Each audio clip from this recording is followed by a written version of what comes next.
नागपूर येथे व्यक्तिमत्व विकास व सत्यशोधक समाज प्रबोधन शिबिर मोठ्या उत्साहात संपन्न झाले. विदर्भ तेली समाज महासंघ नागपूर, शंभूक संताजी डॉक्टर मेघनाथ साहेब प्रबोधन मंच व्यवस्था परिवर्तनासाठी अभियान मासिक, BTSM सावित्री जालेकी यांच्या संयुक्त विद्यमाने एकदिवसीय व्यक्तिमत्व विकास व सत्यशोधक प्रबोधन शिबिर सेवादल महाविद्यालय सक्करदरा नागपूर येथे दिनांक 28 जुलै 2019 रोजी सकाळी 10:30 ते 5 पर्यंत मोठ्या उत्साहात संपन्न झाले. यावेळी शिबिराच्या अध्यक्षस्थानी विदर्भ तेली समाज महासंघाचे अध्यक्ष माननीय संजय शेडे सर, शिबिराचे उद्घाटन माननीय रघुनाथ शेंडे यांच्या हस्ते करण्यात आले. यावेळी मंचकावर ॲडव्होकेट पुरुषोत्तम घाटोळे, तेली समाज सामूहिक विवाह समिती नागपूर, तसेच डॉक्टर नामदेवजी हटवार नागपूर, माननीय Indrapal Janjalkar, LIC OBC welfare association Nagpur. यावेळी शिबिराचे प्रास्ताविक माननीय सुरेशजी वंजारे यांनी सूत्रसंचालन, माननीय वंदना वनकर मॅडम तसेच पाहुण्यांचा परिचय माननीय संजय नरखेडकर तर आभार संजय सोनटके यांनी केले. व्यवस्था परिवर्तनासाठी तेली समाजाने सुद्धा संघटित व्हावे असे शिबिराचे मार्गदर्शक राष्ट्रीय प्रबोधनकार माननीय अरविंद माळीसर यांनी मार्गदर्शन केले.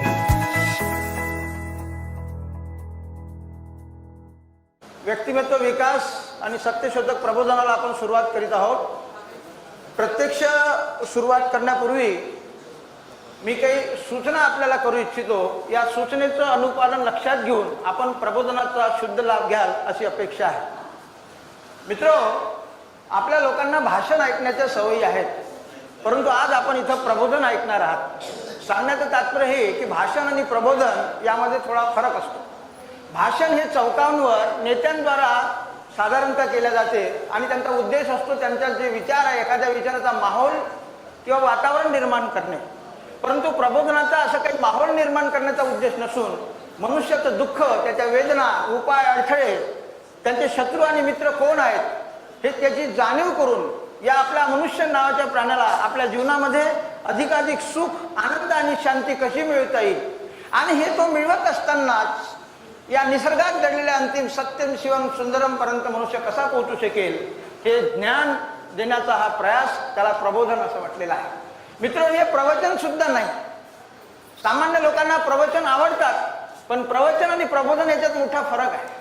प्रवचन हे प्रस्थापित लोक आपल्या प्रचलित व्यवस्थेला आहे तशी एका पिढीपासून दुसऱ्या पिढीला हस्तांतरित करण्यासाठी 12ही महिने धर्म, अध्यात्म, सत्संगाचे बॅनर लावून बुवा, बाबा, महाराज, महाजीजी बनून गोड गोड बोलून युक्तिवाद करून दंतकथेच्या नावाने ते आपला विचार एका पिढीपासून दुसऱ्या पिढीला ट्रान्सफर करतात विदाउट एनी चेंज. परंतु प्रबोधनाचं तसं नाही. प्रबोधन म्हणजे प्रयोग सिद्ध आणि प्रमाणित ज्ञान जे मनुष्य त्याच्या समाज आणि राष्ट्रासाठी उत्तरोत्तर विकसित करण्यासाठी आवश्यक आहे. असं प्रयोग सिद्ध आणि प्रमाणित ज्ञान देऊन एक विज्ञानवादी, समतावादी, मानवतावादी मनुष्य निर्माण करून या मनुष्याला जोडून एक सुंदर समाज आणि या समाजाला जोडून एक कल्याणकारी राष्ट्राची निर्मिती आपण कशी करू शकू यासाठी हे प्रबोधन असते. आपण हे प्रबोधन ऐकण्यासाठी इथं आलात, आपलं सर्वांचं स्वागत आहे. परंतु माझी मित्र विनंती आहे की आपण नुसतं शरीरानं माझ्या पुढून बसून जमणार नाही. आपण शरीराने कितीही बसाल, पण आपलं मन जर बाहेर भटकत असेल, जसं दरवाजाला कुलूप लावल्यानंतर घर जागेवरच राहते पण त्या घराचा आनंद लोक घेऊ शकत नाही, तसं डोक्याला कुलूप लावून बसाल तर माझ्या बोलण्याचा आणि आपल्या बसण्याचा काही अर्थ उरणार नाही, आपली शक्ती वाया जाईल. म्हणून माझी विनंती आहे की आपण आपलं मन आणि शरीर साथ घेऊन बसा, ताकी मी जे काही सांगणार आहोत त्यावर विचार, चिंतन करण्याची शक्ती आपल्यामध्ये येईल. मित्रांनो, मी फक्त आपल्याला विचार करण्यासाठी बोलत आहोत, विश्वास ठेवण्यासाठी मी अजिबात बोलत नाही. कारण हजारो वर्षापासून आपले लोक विश्वास ठेवत आले, कोणी काही सांगितलं आणि आपल्यासोबत हजारो वर्षापासून विश्वासघात होत गेला. कारण विश्वास हे विश्वासघाताची पहिली पायरी आहे. आणि म्हणून मी तुम्हाला विचार करा, कारण निसर्गाने आपल्याला जी बुद्धी दिलेली आहे ते विश्वास ठेवण्यासाठी नाही, तर विचार करून सत्याचा शोध घेण्यासाठी आहे की आपल्या फायद्याचं आणि नुकसानीचं काय आहे. आज आपण विचार करा एवढी मी अपील करतो. मित्र, आपल्या मनामध्ये जे काही प्रश्न निर्माण होतील, कारण आपण जन्मापासून काही ना काही शिकत असतो, कथा, कहाण्या, स्कूल, कॉलेजमध्ये, रेडिओ, आज पुन्हा काही आपल्या प्रबोधनातून ज्ञान मिळेल आणि मग जुन्या आणि नव्या ज्ञानाचा संगम होऊन आपल्या मनात काही प्रश्न निर्माण होतील. तो स्वभाव असतो, होईल. पण मध्यंतरी मला काही न विचारता आपले प्रश्न बाजूला टिपून ठेवा प्रश्नाला तुम्ही लटकून राहू नका. मुक्त मनाने पहिले मी काय जसं जसं मी बोलीन तुमचे सारे प्रश्न मिठासारखे विरघळून जाईल. तरी पण काही शिल्लक राहिले तर आपण शेवटी त्याच्यावर चिंतन विचार करू. कोणत्याही विषयाचा प्रश्न असेल, सामाजिक, आर्थिक, धार्मिक, आध्यात्मिक, आपण त्याला शेवटी विचारात घेऊ. त्या प्रश्नाला लटकून न राहता पहिले ओपन माइंडने तुम्ही तुमचं जे काही माइंड मध्ये आहे ते बाजूला ठेवा आणि ओपन माइंडने फक्त ऐकून घ्या, एवढी माझी अपील आहे. आणि महत्वाचं म्हणजे हे इथे एक अनालिसिस आहे, हे टीका टिप्पणी करण्यासाठी, क्रिटिसाइज करण्यासाठी हे शिबिर नाही. तर इथे शुद्ध अनालिसिस इथे देणार आहे, ताकी आपल्यामध्ये एक चेतना निर्माण व्हावी, जाणीव निर्माण व्हावी. आज जे आपण लोक जीवन जगत आहोत यापेक्षा सुंदर जीवन आपल्याला कसं जगता येईल. आज जो आपल्या पुढे समाज आणि देश आहे, आपण मरते वेळी या समाज आणि देशाला अजून चांगल्या स्थितीत आपण आणू शकतो का? मनुष्य समाजाचा घटक आणि देशाचा नागरिक म्हणून आपण काही करू शकू का? ही भावना, ही चेतना, ही जाणीव आपल्यात निर्माण व्हावी, हा शुद्ध हेतू या प्रबोधनाचा आहे. कोणावर टीका करणे महत्वाचं नाही. परंतु इथे अनालिसिस यासाठी की या देशात जे सोकॉल्ड हजारो वर्षापासून जे लोक आमच्यावर थोपवले आहेत, आम्हाला सांगण्यात आलं ग्रेट मॅन्स म्हणून, त्यांनी कोणती कामं केली, त्यांच्या कार्याचा उद्देश काय होता, त्यांनी केलेल्या कार्यामुळे कोणाचा फायदा झाला, कोणाचं नुकसान झालं, हे सांगण्यासाठी हे अनालिसिस आहे, टीका टिप्पणीसाठी नाही. या हेतून आपल्याला हे समजून घ्यायचं आहे. मित्र, शेवटी आपण कोणी आपसात बोलणार नाही, कारण काही लोक दुसऱ्याला ऐकू देत नाही, स्वतःही ऐकत नाही. आपण आपसात बोलणार नाही, शक्यतो उठून जाणार नाही, एवढी मी अपेक्षा आणि अपील करतो. आणि आपले मोबाईल सायलेंट करा, रिंग वाजू देऊ नका, का की कोणाचं अट्रॅक्शन डायव्हर्ट होणार नाही, एवढी मी अपेक्षा करतो. आणि मी आपल्या प्रबोधनाला सुरुवात करतो. मित्र, प्रत्येकाला वाटते की आपण सुखी व्हावं, दुःख भोगावं असं कोणालाही वाटत नाही. या पृथ्वीच्या पाठीवर मनुष्य प्राणी निर्माण झाला, कसा झाला या भानगडीत आपण पडणार नाही. तो डार्विनचा सिद्धांत आहे, तो डिटेल एवढं सांगायला एका शिबिरात जमत नाही. या पृथ्वीच्या पाठीवर मनुष्य निर्माण झाला तेव्हापासून तो आपल्या सुखासाठी धडपडतो आहे. इतिहासामध्ये आम्हाला असं सांगण्यात आलं स्कूल कॉलेजमध्ये की हजारो वर्षापूर्वी रानटी अवस्थेत मनुष्य हा जनावरासारखा एकटा एकटा भटकत होता आपल्या गरजांसाठी. मध्यंतरी तो हिंस्र पाण्यापासून संरक्षणासाठी समूहाच्या रूपाने, टोळ्यांच्या रूपाने भटकत राहिला आपल्या गरजांसाठी, आवश्यकसाठी. आणि आज आधुनिक युगामध्ये आपला हा मनुष्य संघटनांच्या माध्यमातून भटकत आहे. आणि लोकशाहीचा फायदा घेऊन या देशातल्या काही लोकांनी मानव विकासाच्या नावाखाली हजारो संघटना निर्माण करून ठेवल्या आपल्या पुढं. लोक कन्फ्यूज आहेत.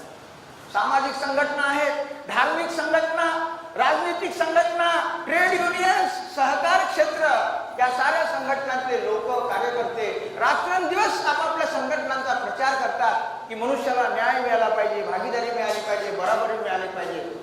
एवढंच नाही तर शांती आणि विश्वशांती निर्माण व्हावी यासाठी धार्मिक संघटना रात्रंदिवस आपले प्रवचनाचे प्रोग्राम राबवत असतात. परंतु दुःख आहे मित्र, एवढ्या साऱ्या संघटना रात्रंदिवस कार्यरत असूनही मनुष्य मात्र सुखी झाल्याचं लक्षण दिसत नाही. जेव्हा आपण आपल्या अवतीभोवती पाहतो आज मनुष्य प्राणी दुःखी आहे. विशेष करून ते लोक दुःखी आहेत जे लोक श्रम करतात, ज्यांच्या श्रमातून धन निर्माण होते आणि ज्यांच्या धनाला जमा करून या देशाचा कारभार चालतो, ते लोक सर्वात जास्त दुःखी आहेत. ज्यांच्या सामान्य गरजा, अन्न, वस्त्र, निवारा, भौतिक गरजा पूर्ण होऊ शकल्या नाही, ते दारिद्र्यामुळे भौतिक दुःखी आहेत. आणि जे थोडेसे लोक जे तुम्ही माझ्या पुढे बसलेले आहात, जे थोडेसे लोक जे भौतिक दुःखातून बाहेर आले, दारिद्र्यातून बाहेर आले, ते मानसिक आणि आत्मिक दृष्टीने दुःखी आहेत.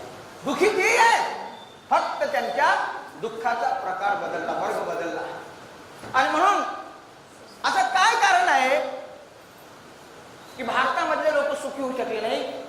आणि म्हणून सामाजिक दृष्टिकोन, त्यांना सायंटिफिक माइंड असं म्हटलं आहे, या देशामध्ये आपल्याला ज्ञान खूप देण्यात येते रात्रंदिवस कथा कहाण्यातून, धर्मशास्त्रातून. पण जो वैज्ञानिक दृष्टिकोन आहे, विज्ञान बी आपण स्वीकारून राहिलो केवळ भौतिक सुखासाठी, पण वैज्ञानिक दृष्टिकोन मात्र आपल्याला अजिबात देण्यात येत नाही. आणि त्याचा परिणाम आहे या देशात सर्व असूनही मनुष्य सुखी होऊ शकला. तर काय आहे वैज्ञानिक दृष्टिकोन? आपण सुरुवात करू. सामान्य गोष्ट आहे, काही खूप क्लिष्ट नाही, काही प्रयोग करायची गरज नाही. तर ज्या या जगामध्ये जे महान मानसशास्त्र शास्त्रज्ञ समाजशास्त्रज्ञ निर्माण झाले त्यांनी मनुष्याच्या सुखा विकासासाठी काही चांगल्या गोष्टी सांगितल्या ज्या आपल्या देशातील संस्कृतीकारांनी जे धर्म संस्कृतीचे ठेकेदार स्वतःला म्हणतात त्यांनी आपल्यापर्यंत ते विचार येऊ दिलेले नाही. ज्ञान त्यांनी खूप सांगितलं पण तो वैज्ञानिक दृष्टिकोन काय आहे तर त्यांनी सांगितलं का ज्या मनुष्याला तुम्ही सुखी करायला निघालात हा मनुष्य भाषण ऐकून कधी सुखी होत नाही. हा मनुष्य भाषण ऐकून सुखी होत नाही. तो टाळ्या वाजवतो, धोबळे झटकून घरी निघून जातो. समाज तिथेच राहते, नेते लोक मजा करतात. हा मनुष्य त्यांनी सांगितलं का प्रवचन ऐकूनही कधी सुखी होत नाही. त्याला प्रवचनामध्ये तिथल्या चांगल्या नीतीच्या कथा ऐकून खूप चांगलं वाटते, तो डोलतो. पण ते नियमित विज्ञान आहे, असं असायला पाहिजे, तसं असायला पाहिजे. पण जोपर्यंत त्याच्या जीवनामध्ये आज काय आहे आणि ते कशामुळे आहे, कॉज अँड इफेक्ट, हे तो कळत नाही, त्याला ते काही उपयोगाचं नाही. जसं बिमार माणसाला जर बिमारीतून मुक्त करायचं तर पहिले त्याला औषध द्यावं लागते आणि मग त्याला रोगमुक्त झाल्यावर सुदृढ होण्यासाठी टॉनिक. पण एखाद्या बिमार माणसाला जर औषध न देता डायरेक्ट टॉनिक दिलं तर तो परमनंट बिमार राहतो किंवा मरतो. जसं वनस्पतीशास्त्र काय सांगते की झाडाला पहिले पाणी आणि मग फर्टिलायझर खत. पण याला जर उलटे केलं, एखाद्या झाडाला जर पाणी न देता गमिलभर खात टाकलं ते कितीही चांगलं असेल तरी ते झाड जळते. तसंच ह्युमन बिंग मनुष्य प्राण्याचा आहे, कारण मनुष्य सुद्धा बीजापासून निर्माण झालेला आहे आणि नेमकं या देशामध्ये हेच उलट होणार आहे. तर मित्र त्यांनी सांगितलं की मग काय केलं पाहिजे. तो भाषण देऊन तत्वज्ञान ऐकून सुखी होत नाही. काय केलं पाहिजे, सुखी तर व्हायचं आहे, करायचं आहे लोकांना. त्यांनी सांगितलं का या पहिले आम्हाला माहित करावं लागेल का या मनुष्याच्या गरजा काय, गरजा. त्याही पहिले हा मनुष्य बनला कसा, कारण गरजा बदलत राहतात. एक गरज मनुष्याची भागली की उद्या दुसरी निर्माण. मनुष्य मरून जातो पण त्याच्या गरजा कधी संपत नाही. आणि म्हणून सायंटिस्टने सांगितलं का मनुष्य हा बनला कसा, त्याच्या भावना, त्याच्या श्रद्धा जोपर्यंत तुम्हाला कळणार नाही तोपर्यंत त्याला सुखी करता येणार नाही. कारण काय तर भावना आणि श्रद्धेनुसार मनुष्याच्या गरजा विकसित होत असतात.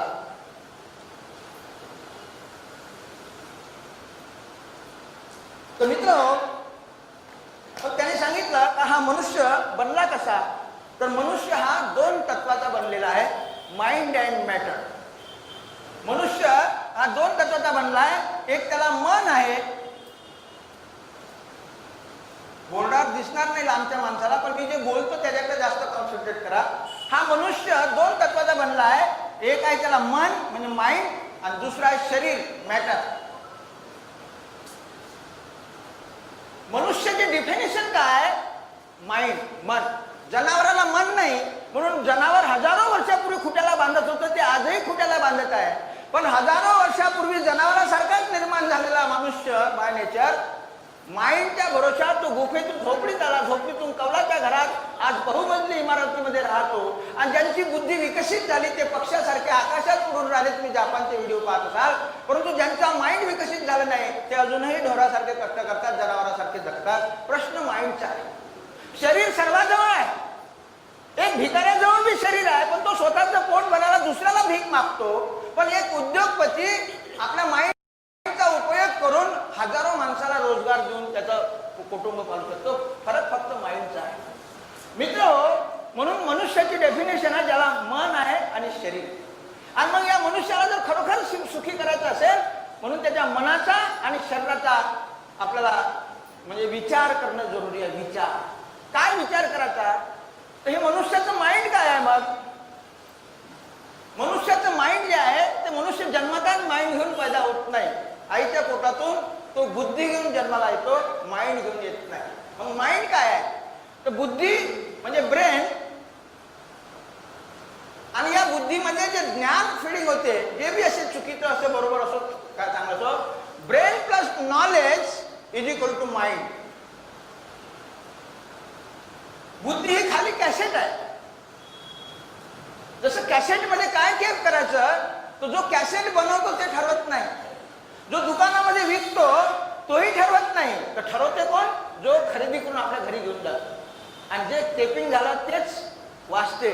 तसंच या माइंडमध्ये जे ज्ञान मिळते तेच श्रद्धा आणि भावनेच्या रूपाने झिरपत राहते. जसं मडक्यामध्ये जे आपण टाकतो, जे टाकलं ते झिरपते, पाणी टाकलं तर पाणी, दूध टाकलं तर दूध, आणि किचन जर टाकलं तर दुर्गंधी. तर ह्युमन माइंड हे मडक्यासारखं आहे, ते तुमच्यावर आहे की तुम्ही त्याच्यात काय टाकता. तर हे मनुष्याचं मन काय, तर सायंटिस्टने सांगितलं का या मनामध्ये विचार येतात. विचार कुठून येतात? कोणाच्याही मनामध्ये विचार येतात, काय तो शिकला असो की नसो. जसे आकाशात ढग येतात आणि जातात तसे विचार येतात आणि जातात. प्रवाह चालू राहते, तुम्ही त्याला रोखू शकत नाही. कुठून येतात हे विचार? सायंटिस्टने सांगितलं का ज्या वातावरणामध्ये आम्ही जगतो, एन्व्हायरमेंट, सोशल, जे आम्ही रोज रोज पाहतो, जे आम्ही ऐकतो, जे आम्ही वाचतो, तेच विचार मनुष्याच्या मनामध्ये येतात आणि तेच त्याच्या स्वप्नामध्ये येत असतात. जे तो पाहत नाही, ऐकत नाही, ते कधी तुमच्या स्वप्नात येत नाही. जसं आज अमेरिका रशियामध्ये काय होऊन राहिलं, कधी तुमच्या स्वप्नात येत नाही. तुम्ही शिकलेले असूनही काय येत नाही, कारण ते तुमचं वातावरण नाही. आणि म्हणून सायंटिस्टने सांगितलं का विचार करणे, प्लीज अंडरलाईन, विचार करणे हा मनुष्याचा नैसर्गिक गुण आहे. पण तो कोणता विचार करतो हे नैसर्गिक नाही, तो वातावरणाचा गुण आहे. आणि म्हणून जगामध्ये अनेक विचाराचे लोक निर्माण झालेले आहेत. अनेक विचाराचे लोक जगातच नाही तर आपल्या मोहल्ल्यामध्ये, आपल्या घरामध्ये अलग अलग विचाराचे लोक असतात. म्हणून महात्मा फुले म्हणतात की या सर्व विचारामध्ये मनुष्याच्या विकासासाठी, माणसाला सुखी करण्यासाठी सर्वात चांगले विचार कोणते, त्याचा शोध घेणे म्हणजे सत्यशोधक. मित्र, आज हे सत्यशोधक प्रबोधन आहे. आपल्याला विचार करायचा, मी म्हणतो म्हणून तुम्ही म्हणा, माझा अजिबात आग्रह नाही, तुमचा विचार स्वातंत्र्य आहे. तर या मनुष्याच्या माइंड मध्ये जे विचार येतात, ज्याला महात्मा फुलेंनी ज्ञान म्हटलेलं आहे, नॉलेज और इन्फॉर्मेशन. नॉलेज अलग चीज आहे, इन्फॉर्मेशन अलग चीज आहे. इन्फॉर्मेशन, मनुष्य फक्त आज इन्फॉर्मेशन घेऊन राहिला, भारतातला नॉलेज घेत नाही. नॉलेजचा अर्थ आहे टू नो, जाणो. तो मानतो पण जाणत नाही. असो, तर या विचाराला जे विचार येतात त्याला त्यांनी साध्या भाषेत ज्ञान म्हटलेलं आहे. आणि मग त्यांनी सांगितलं का हे ज्ञान जेवढं चांगलं तुमच्या माइंड मध्ये टेपिंग फिडिंग होईल, तेवढं तुम्ही शरीरातून चांगलं काम करून घ्या. कारण शरीर आपोआप काहीच करत नाही. शरीर एक मशीन आहे. जशी मशीन किती चांगली असेल, कोण्याही कंपनीची असेल, कितीही कॉस्टली असेल, जोपर्यंत ऑपरेटर बटन दाबत नाही, मशीन काम नाही करत. तसंच मनुष्याचं मन हे ऑपरेटर आहे, शरीर हे मशीन आहे. सांगण्याचं तात्पर्य हे की आज भारतीय मनुष्य फक्त शरीरावर जगत आहे, जनावरासारखा मनाचा वापर करतो. शरीरासाठी आम्ही सर्व रात्रंदिवस मेहनत करतो, काम करतो, पैसा कमावतो. कशासाठी? चांगला शरीर झाकासाठी, कपडे लत्ते, चांगलं घर पाहिजे, गाडी घोडा चांगली, हे खाणं पिणं, साडी माडी आणि गाडी. तर या शरीरासाठी आम्ही करतो. पण जे मन, शब्दाकडे लक्ष द्या, जे माइंड या शरीराला नाचवते, आदेश देते, त्या माइंडचा अभ्यास भारतीय लोक अजिबात करत नाही. आणि म्हणून काही लोक दारिद्र्यामुळे दुःखी आहे, आणि जे दारिद्र्यातून उभं आले ते मानसिक दृष्टीने दुःखी आहे. आपण आपल्या मुद्द्यावर येऊ की मनुष्याला जर खरोखर सुखी करायचं असेल तर त्याच्या मनाला आणि शरीराला सुखी करावं लागेल. मनाला सुखी करायला ज्ञान पाहिजे, माइंडच्या विकासाला. आणि शरीराला सुखी करायला काय पाहिजे? त्याच्या मूलभूत गरजा, कमसे कम अन्न, वस्त्र, निवारा. चैनीच्या नाही, चैनीमुळे मनुष्य सुखी नाही होत, तो दुसऱ्या वर्गात जाते, दुःखाच्या. पण ते गेल्यावर समजते. तर त्याला पाहिजे थोडंसं धन. रिक्वायर्ड, नीड अँड डिझायर याच्यात फरक आहे. नीड म्हणजे जे जरुरी आहे, आणि डिझायर तर कधी संपत नाही, आहे की नाही? मनुष्य डिझायरवर जगला तो कधी सुखी होत नाही. नीड मध्ये जगला तर तो मनुष्य सॅटिस्फॅक्शन राहून सुखी जीवन जगू शकतो. असो, हा तुमचा वैयक्तिक प्रॉब्लेम आहे. तर या मनुष्याला ज्ञान आणि धन या दोन साधन आहे, साध्य नाही, साधन. साध्य काय आहे मग? कशासाठी आपण जीवन जगतो? तर जीवनामध्ये साध्य आहे, जीवनात सुख पाहिजे. कशासाठी सर्व करतो आपण? सुख, आनंद आणि शांती हा जगण्याचा उद्देश आहे, ऑब्जेक्ट. आणि त्यासाठी ज्ञान आणि धन हे साधन आहे. पण जर तुम्ही या साधनाला साध्य मानलं तर तुमची फजिती होईल. तुमच्या जीवनात भलाई भौतिक सुख मिळेल, पण आनंद आणि शांती मिळणार नाही. कारण सुखाचा संबंध शरीराशी आहे, आनंदाचा संबंध माइंडशी आहे, आणि शांतीचा संबंध तुमच्या हृदयाशी म्हणजे आत्म्याशी आहे, जो स्वतः तुम्हाला कधी दिसत नाही.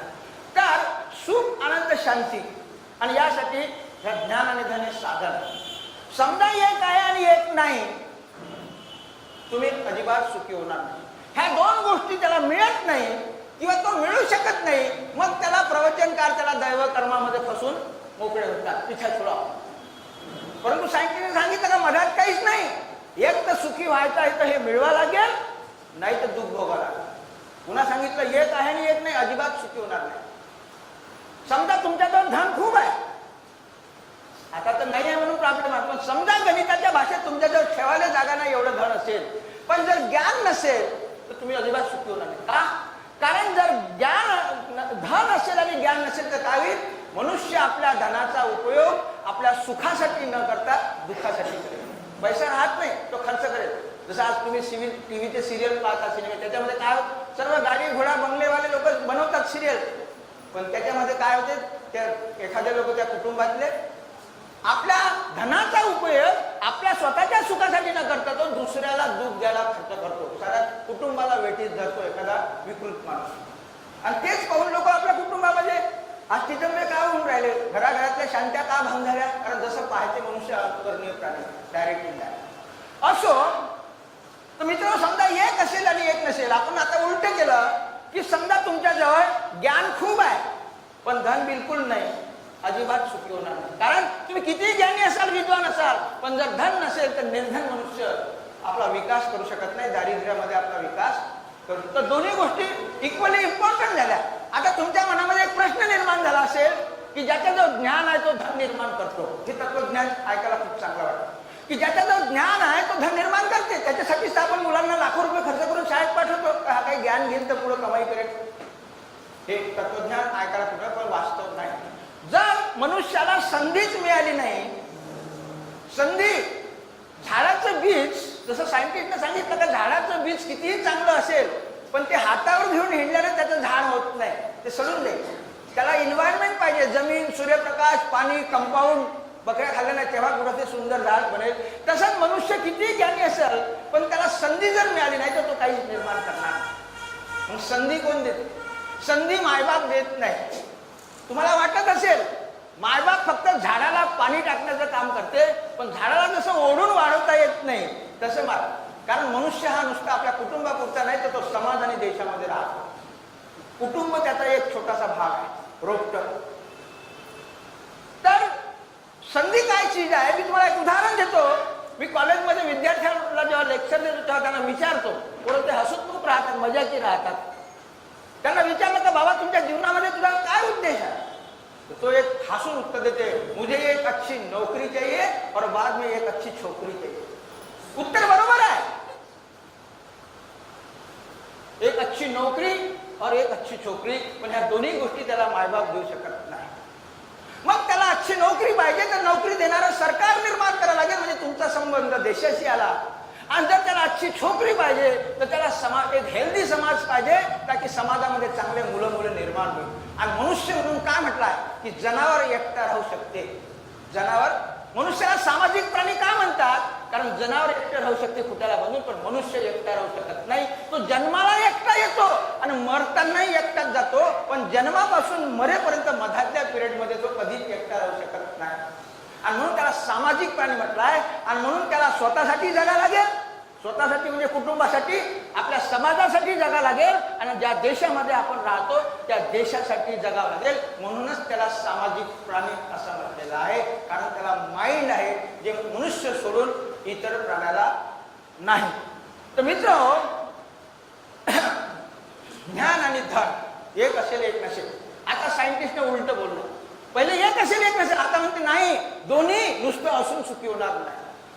जसं मकान बनवण्यासाठी रेती पाहिजे, विटा पाहिजे, सिमेंट पाहिजे, पण नुसते ट्रकाने ढीगचे ढीग आणून टाकले तर मकान बनत नाही, त्याला कन्स्ट्रक्शन करावं लागते. तसंच तुमच्याजवळ ज्ञान आहे, धन आहे, म्हणून तुम्ही सुखी होईल याची गॅरंटी नाही. म्हणून त्याला चॅनलाइज केलं पाहिजे. काय चॅनलाइज? सायंटिस्टने दुसरा फॉर्म्युला दिला, sound mind in sound body.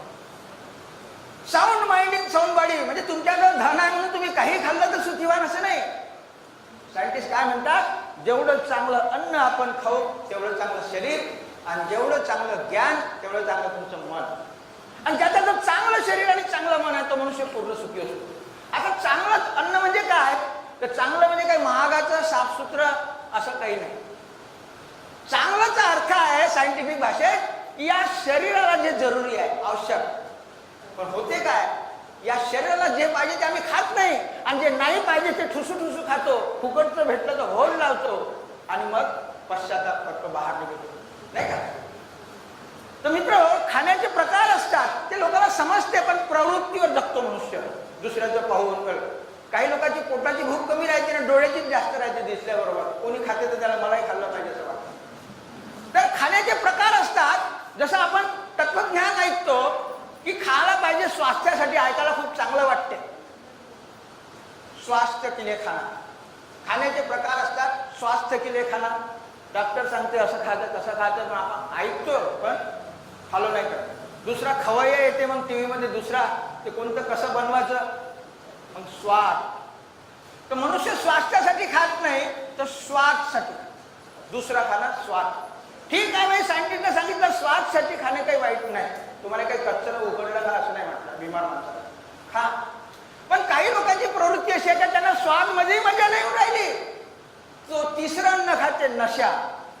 नशा शास्त्रामध्ये नशा. मग नशाशास्त्र दर्शनमध्ये काय म्हणते विज्ञानिक, की पदार्थ जर सरळ खाल्ला निसर्ग निर्मित तर तुमच्या शरीरात ऊर्जा पैदा होते, एनर्जी. कच्चं जरी खाल्लं तरी. पण त्याच पदार्थाला जर तुम्ही सडवून खाल्लं तर त्याची दारू बनते, फर्मेंटेशन. जसं गहू, ऊस, द्राक्ष सरळ खाल्ले तर तुम्हाला एनर्जी. कारण निसर्गात थोडी ताकद आहे की गवत खाऊनही आपण जगू शकतो. कारण बैल जे गाडे ओढते ते गवत खाऊन जगतात. तुम्हाला रोटी खायची काही खाल्ल्याची पाहिजे काही गरज नाही असो. परंतु त्या जर सडवलं तर दारू त्याचीच बनते, सडल्या गव्हाची, ऊसाची वगैरे, अंगूरकी पेटी आहे की नाही. तर पण जेव्हा तुम्ही सडलेली वस्तू खाता तेव्हा तुमचं माइंड अँड मॅटर हे व्हायब्रेशन होते, साथ कॉपरेट करत नाही. कॉपरेशन डिलिंक होते आणि म्हणून तुम्ही पाहिला असाल का दारू पिण्यावाला माणूस चीफ मिनिस्टर बनून जातो, आहे की नाही. त्याच्या घरी खायची सोय नाही पण त्याचे डायलॉग पहा, त्याचे हे काय, कारण त्याचं माइंड आणि शरीर एकमेकाला कॉपरेट करून बोलत नाही. मित्र, तुम्हाला काय खायचं स्वातंत्र्य. आणि मग नशा करूनही जेव्हा त्यांच्या जीवनामध्ये शांती मनाची त्याची म्हणजे इच्छाशक्ती राहत नाही, मग तो चौथं अन्न खाते, मरण्यासाठी जहर. लोकांना समजते, याच्यासाठी काही डिग्र्या घ्यायची जरूरत नाही. सर्वांना समजते काय खायला पाहिजे, सर्वांना समजते. पण लोकांना सवय झालेल्या नशेमध्ये जगायची, आहे की नाही. मित्रो, मी तुम्हाला काय खायला पाहिजे हे सांगण्यासाठी इथे आलेलो नाही. माझा उद्देश आहे की जेवढं चांगलं अन्न आपण खाऊ तेवढं चांगलं शरीर बनेल, तसंच जेवढं चांगलं ज्ञान तुम्हाला मिळेल तेवढं तुमचं माइंड बनेल. मग चांगलं ज्ञान म्हणजे काय? सामान्यात लोकांना ज्ञान म्हणजे काय हेच माहित नाही. मग त्याच्यात चांगलं शोधणं हा अजून. मित्र, ज्ञान म्हणजे काही तुम्हाला लिहिता वाचता येईल, 4 डिग्र्या घेतल्या आणि पुस्तक वाचतं म्हणून ज्ञानी आहे असं नाही. ज्ञानचा अर्थ काय? ज्ञान शब्द कुठून निर्माण झाला? इंग्रजी टू नो, KNOW, नो मतलब जानो. नो से नॉलेज हो गया. ज्ञान मतलब जो जान लिया. मान लिया कोई ज्ञान नहीं है. मानने के लिए कोई अक्ल नहीं लगती. जानने के लिए खोज करनी पड़ती है, प्रयोग करना पड़ता है, चलना पड़ता है. तर ज्ञान, मग काय जाणायचं? महात्मा फुलेंनी सांगितलं काय जाणायचं? तर सत्य काय आणि असत्य काय. सत्य काय आणि असत्य काय.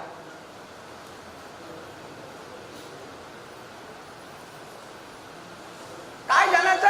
आपल्या जीवनामध्ये हित काय, आपल्याला हित काय उपयोगाचं आणि काय हित आणि अहित. हित अहित म्हणजे स्वार्थ नाही, हे टेम्पररी आहे. कोणाला टोपी घातली तर आपलं भलं होईल, कोणाच्या खिशातून काढायचं. हित अहित म्हणजे टेम्पररी नाही. हित अहित म्हणजे परमनंट उपाय, की काय केलं तर आपल्या जीवनात सुख मिळेल आणि काय केलं तर आपल्याला दुःख भोगावं लागेल. तुम्हालाच नाही, तुमच्या येणाऱ्या पिढीला. कारण एका मनुष्याने केलेली गलती हे दुसऱ्या पिढीला भोगावं लागते. आणि एका मनुष्याने सुधार केला तर त्याच्या 7 पिढ्या सुधारत जाते. म्हणून हित अहितला आध्यात्मिक दृष्टीने तुम्ही पहा. त्यानंतर ज्ञान म्हणजे ज्याला मनुष्य म्हणून आपले कर्तव्य काय आहे आणि अधिकार काय आहे. नुसते अधिकार नाही. काही लोक आपल्या अधिकारासाठी रस्त्यावर येतात पण कर्तव्य करत नाही. एखादा माणूस कर्तव्य करतो पण कर्तव्य आणि अधिकार हे रेल्वेच्या लाईन सारखे 7 आहे. जसे एका रोडवर लाईन नाही चालत, पॅरलल असते. ही 7 कर्तव्य करो, ही 7 अधिकार. पण बिना कर्तव्य केला, म्हणून बाबासाहेब म्हणतात मागणे से भीक मिळते, अधिकार नाही मिळतात. तर काही लोकांना भिकेवर जगायची सवय असते. पैसा तर भिकारीही कमावतात, वेश्याही कमावतात, पण सन्मान नाही मिळू शकत त्याला. असो तर कर्तव्य. आणि हे जे समजते त्याला ज्ञान म्हटलेलं आहे. आणि हे जर तुमच्याजवळ असेल तर ज्ञानी, मग हे ज्ञान तुम्ही युनिव्हर्सिटीत जाऊन मिळू शकता किंवा आमच्या संत महात्म्याने पशु पक्ष्यामध्ये निसर्गामध्ये करून यासाठी काही गरज. पशु जसे आमचे महापुरुष पुन्हा युनिव्हर्सिटीत नाही गेले, परंतु त्यांनी निसर्गाचं अवलोकन करून सत्य ज्ञान शोधला. गाडगे बाबापर्यंतचा उदाहरण आहे. गाडगे बाबा निरक्षर असूनही ते विद्वान होते, पण आज PhD झालेले लोक त्यांचे हेड डॅमेज झालेले आहे. तर मित्र हो, हे ज्ञान मनुष्याला कसं मिळेल मग? कारण जेव्हा मनुष्य जन्माला येतो तेव्हा त्याला काहीच माहित नाही राहत. तो झिरो राहतो, न्यूट्रल. काय मानायचं काय नाही मानायचं, काय देव आहे का नाही आहे, तर कोणता त्याला धर्म कायले म्हणते काय कायले म्हणते काहीच माहित नाही राहत. तो न्यूट्रल राहत. ते दिसलं पाहिजे असं करा, काय लावल्यानं काय. त्या सायंटिस्टने सांगितलं की मनुष्याच्या ज्ञानाची सुरुवात कशी होते. कारण जीवनामध्ये पहिले जो येतो तो मातीसारखा राहतो. आणि मातीचं काय बनवायचं ते माती ठरवत नाही, तो कुंभार ठरवतो. मडकं बनवते गंगात. तसं या मनुष्याच्या माइंडमध्ये काय टाकायचं, तर एक निशाणी दिलेली आहे सायंटिस्ट लोकांनी की ज्ञानाची सुरुवात कशी होते. सर्वात पहिले विचार, कल्पना, त्याला म्हटलं आहे काल्पनिक ज्ञान. सुरुवात झाली, पण हे खरं ज्ञान नाही. कारण कल्पना कोणत्याही येतात, चांगल्या वाईट वाह्यात विकृत कल्पना मनुष्याच्या मनात येतात, म्हणून त्याला निकृष्ट ज्ञान असं म्हटलेलं आहे. मग याच्यापेक्षा चांगलं कोणतं? याच्यापेक्षा दुसरं ज्ञान आहे प्रत्यक्ष ज्ञान. प्रत्यक्ष म्हणजे जे तुम्ही डोळ्यांनी पाहिलं, कानानं ऐकलं. कारण कल्पनेमध्ये काही पाहत नाही, काही ऐकत नाही, नुसते बाहेरच्या कल्पना. तर हे त्याच्यापेक्षा बरं आहे प्रत्यक्ष ज्ञान. कमसे कम तुम्ही डोळ्याने पाहिलं. पण सायंटिस्ट सांगतात हेही खरं नाही. कारण तुम्ही चुकीचं पाहू शकता, चुकीचं ऐकू शकता. म्हणून जे पाहिलं ते बरोबर आहे किंवा नाही त्याला सिद्ध करायला लागते, प्रमाणित करायला लागते. त्याला म्हटलं आहे तिसरं ज्ञान, प्रमाणित ज्ञान. यालाच वैज्ञानिक ज्ञान म्हटलं आहे, यालाच सायंटिफिक नॉलेज म्हटलं आहे, प्रमाणित ज्ञान. आणि मग या 3 पायऱ्यावर चढल्यानंतर चौथ्या ज्ञानाला सुरुवात होते. ते ज्ञान जे तुम्ही प्रमाणित बी केलं तरी पण ते तुमच्या जीवनामध्ये सुख निर्माण करण्यासाठी, आपल्या समाज आणि देशाच्या विकासासाठी उपयोगाचं आहे की नुकसानीचं आहे, त्याचं लॉजिक, त्याचा तर्क मनुष्याला येते. त्याला म्हटलं आहे तार्किक ज्ञान. तार्किक ज्ञान, अनुभव ज्ञान, दर्शनशास्त्र, तार्किक ज्ञान. आणि या तार्किक ज्ञानाला सायंटिस्टनी तिसरा डोळा म्हटला आहे, थर्ड आय. थर्ड आय कोण म्हटलं आहे?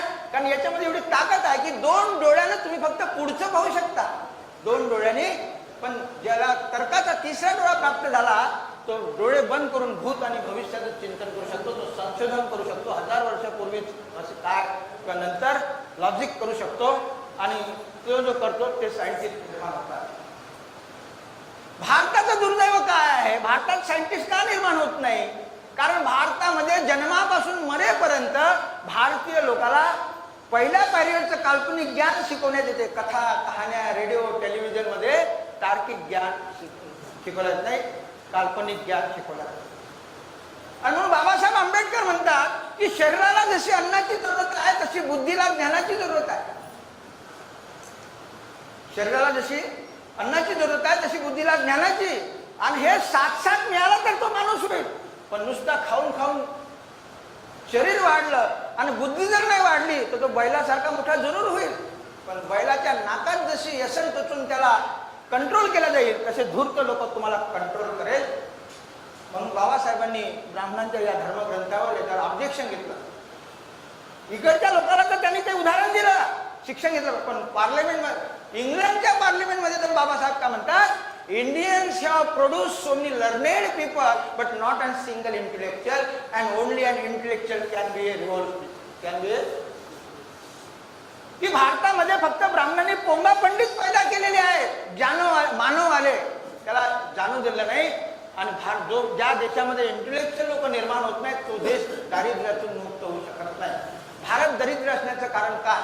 भारतात सर्व आहे, सडून राहिलं, पण इथले जे निर्माते आहे, निर्माण करते आहे तेच उपाशी आहे. आणि जे निर्माणच करत नाही, नॉन टेक्निकल, जे टेक्निकल लोक आहेत जे निर्माण करतात ते भुके नंगे आहेत. आणि जे काही निर्माण न करतात त्यांच्या श्रमाला विकत घेतात ते मालामाल झालेले आहे. कारण इथली अर्थव्यवस्था आहे डुप्लिकेट अर्थव्यवस्था आहे त्यांनी केलेलं आहे. मित्र, आपण आपल्या मुद्द्यावर येऊ. तुम्ही कोणत्या पायरीवर आहे ज्ञानाच्या हे तुम्हाला डिसाईड करायचं आहे. मी अजून दुसऱ्या मुद्द्यावर येईल ज्ञानावर, कारण शिक्षण क्रांती हे सर्वात मोठी क्रांती आहे आणि आज आपलं शिबिर कॉलेजमध्ये आहे. जर या विचाराचा विद्यार्थी तुम्ही घडवला तर हे सर्वात मोठं पुण्याचं काम आहे, धार्मिक काम आहे. मी दुसऱ्या महात्मा फुल्यांच्या याच्यावर शिकणार येईल नंतर येणार. तर मित्र, आपण पुढे जाऊ, कारण शिबिराची स्क्रिप्ट असणं जरुरी आहे. तर आपण आपल्या मुद्द्यावर आलो की मनुष्याला सुखी करायला मन आणि शरीर, त्यामुळे त्याला ज्ञान आणि धन पाहिजे, इथपर्यंत आपण आलो होतो. आता प्रश्न असा आहे की ह्या दोन गोष्टी, मग प्रत्येकाला सुखी व्हायचं आहे चांगल्या मार्गाने, गलत मार्गाने सुखी व्हावं असं कोणालाही वाटत नाही. कारण मनुष्य आईच्या पोटातून चोर बनून जन्म घेत नाही, मनुष्य अपराधी म्हणून कधी जन्माला येत नाही. तो ईश्वराचं प्रतिरूप निरागस बालक जन्माला येतो. किती सुंदर असतात जेव्हा लहान मुलं असतात, पण जेव्हा त्याला चांगल्या मार्गाने सुखी होता येत नाही किंवा होऊ दिल्या जात नाही, तेव्हा तो वाम मार्गाचा, गलत मार्गाचा उपयोग करतो. आणि सायंटिस्टने म्हटलं की गलत मार्गाने तुम्ही धन पैदा करू शकता, दुसऱ्याला मूर्ख बनवून, दुसऱ्याला लुटून, जे आज चालू आहे. पण ज्ञान प्राप्त करताय, ज्ञान हे वारसानं सुद्धा, धन वारसानं मिळते, जन्मताच मुलगा लखपती होऊन जातो, पण ज्ञान वारसानं मिळत नाही. हे ज्याचं त्याला मिळवावं लागते. जे to acquired and then discovered. पहिले ॲक्वायर्ड करावं लागते, मग डिस्कवर करावं लागतं. तर मग हे चांगल्या मार्गाने, आपला मुद्दा आहे शिबिराचा, चांगल्या मार्गाने हे कसे मिळेल, प्रत्येकाला सुखी व्हायचं आहे. सायंटिस्टची गोष्ट सांगण्यापूर्वी मी भारतीय संस्कृती घराची गोष्ट सांगतो, जी ऐकायला चांगली वाटते पण फसवी आहे. ते प्रवचनामध्ये सांगतात की कष्टकरी मनुष्य उपाशी मरत नाही, आणि आमच्या लोकांना ढोरासारखं, बैलासारखं कामाला लावलं. कष्टकरी मनुष्य उपाशी मरत नाही, ऐकायला चांगलं वाटते पण तो सुखी नाही झाला. कारण सुखी होण्यासाठी जे ज्ञान आणि धन पाहिजे ते त्याच्यावर गेलंच नाही. मग सायंटिस्टने प्रश्न केला तर उपाशी तर जनावरही मरत नाही. प्रश्न तुमच्या जगण्याचा नाही, तुम्ही किती दिवस जगले याला अर्थ नाही, अर्थ आहे तुम्ही कसे जगत आहे. It is not important how long you are living, it is important in which condition you are living. आणि म्हणून सायंटिस्टने सांगितलं की ज्ञान आणि धन हे कष्ट करायजवळ कधी जात नाही, ते कोणाजवळ जाते, सत्ता. याचा अर्थ कष्ट करू नका असं नाही, त्यांनी म्हटलं नाही, कष्टही केलेच पाहिजे. कष्ट न करता जगणे हे सामाजिक पाप आहे, पृथ्वीवर बोज आहे. जे लोक कष्ट करत नाही त्याला जगण्याचा अधिकार नाही. पण कशासाठी कष्ट करायचे, सुखी होण्यासाठी. आजच्यापेक्षा उद्या, आमच्यापेक्षा आमच्या मुलांनी, समाजाने सुखी व्हावं. पण आंधळ जळते आणि कुत्र पीठ खाते. तुम्ही जळून राहिले पण ते पीठ जर तुमच्या पदरात पडत नसेल तर त्या दळण्याला अर्थ नाही. याचा अर्थ असाही नाही की तुम्ही दळू नका, पीठच बनणार नाही. पण ते दळलेलं पीठ तुमच्या पदरात कसं पडेल यासाठी आम्हाला ज्ञानाचा, तर्कशास्त्राचा तिसरा डोळा उघडावा लागेल. आणि सायंटिस्ट म्हणतात की ज्ञान आणि धन हे कष्ट करायजवळ कधी जात नाही, ते कोणाजवळ जाते, सत्ता ज्याच्याजवळ असते, सत्ता. काही लोकांना राजनीतीची मोठी एलर्जी आहे, राजनीतीच्या गोष्टी नको करायला, कारण त्याला अज्ञान आहे, त्याला काही. तर सत्ता त्याने, मग त्याने अर्थशास्त्राने सत्तेला मदत का आणलं, कारण सत्तामध्ये दोन शक्ती आहे, पॉवर. पहिली शक्ती, सत्ता हा वाटण्याचा अधिकारी आहे, डिस्ट्रीब्युटिंग ऑथॉरिटी, वाटण्याचा अधिकारी. ही सत्ता ठरवते, प्लीज लक्ष द्या माझ्या बोलण्याकडे, ही सत्ता ठरवते की हे ज्ञान आणि धन जे आवश्यक आहे ते कोणाला वाटायचं, किती वाटायचं, केव्हा वाटायचं की नाही वाटायचं, कोण ठरवते, सत्ता. सत्तेमध्ये दुसरी मोठी शक्ती आहे, तुमचं मूल्य ठरवते. म्हणजे तुम्ही जे श्रम करता त्याला किती मूल्य द्यायचं ते तुमचे मायबाप ठरवत नाही. मूल्य, आपला शेतकरी शेतामध्ये जे उत्पादन करतो त्याला किती भाव द्यायचा तो स्वतः ठरवत नाही, तो सत्ता ठरवतो. तुम्ही जे नोकरी करता, कारखान्यामध्ये सिमेंट लोखंड उचलता, तुम्हाला किती पगार द्यायचा हे तुमचे मायबाप ठरवत नाही, ती सत्ता ठरवते. याचा परिणाम काय झाला, कॉज अँड इफेक्ट्स. सायंटिस्टने सांगितलं का हे दुनियेतून तुमच्या इच्छेनं किंवा कुणा ईश्वराच्या कृपेने नाही झाला, प्रत्येक गोष्टीला एक कारण असतात आणि त्याचे चांगले वाईट परिणाम असतात. याचे परिणाम काय झाले का, ज्या व्यक्तीने, ज्या लोकांनी ही सत्ता आपल्या जवळ ठेवली, वाटण्याचा अधिकार, त्यांनी आपल्या लोकांना ज्ञान आणि धनाने मालामाल करून टाकलं. त्यांनी इतकं धन प्राप्त केलं की भारतात ठेवायला जागा नाही, ते विदेशामध्ये लपवून राहिले, जे आज तुम्ही पाहून राहिले तमाशा, ब्लॅक मनी वगैरे.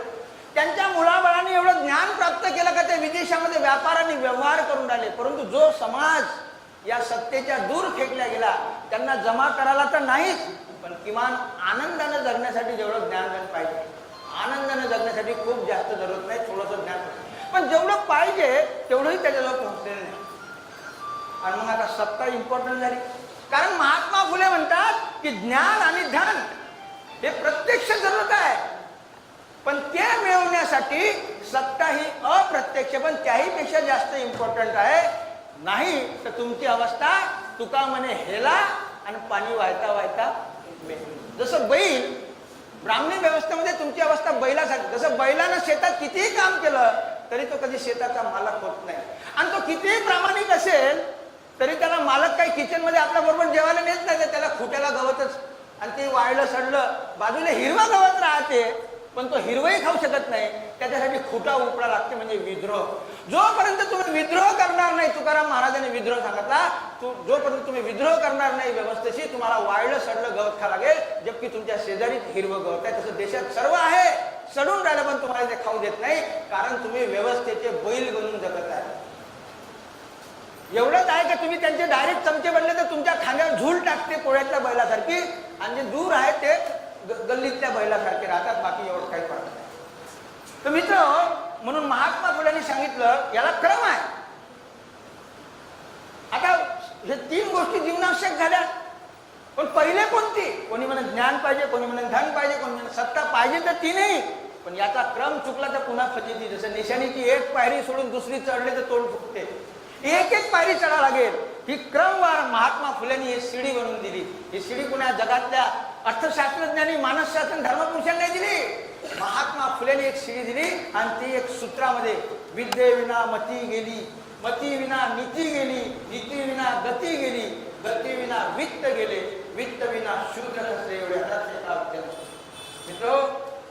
आतापर्यंत बोललो त्या एका सूत्रासाठी मला एवढं बोलावं लागलं. तर महात्मा फुल्यांनी सांगितलं, आणि डायरेक्ट सूत्र सांगितलं तर लोकांना पाठ आहे, जसे देवाच्या आरत्या पाठ राहायचे, पण त्याचा अर्थ काही समजत नाही.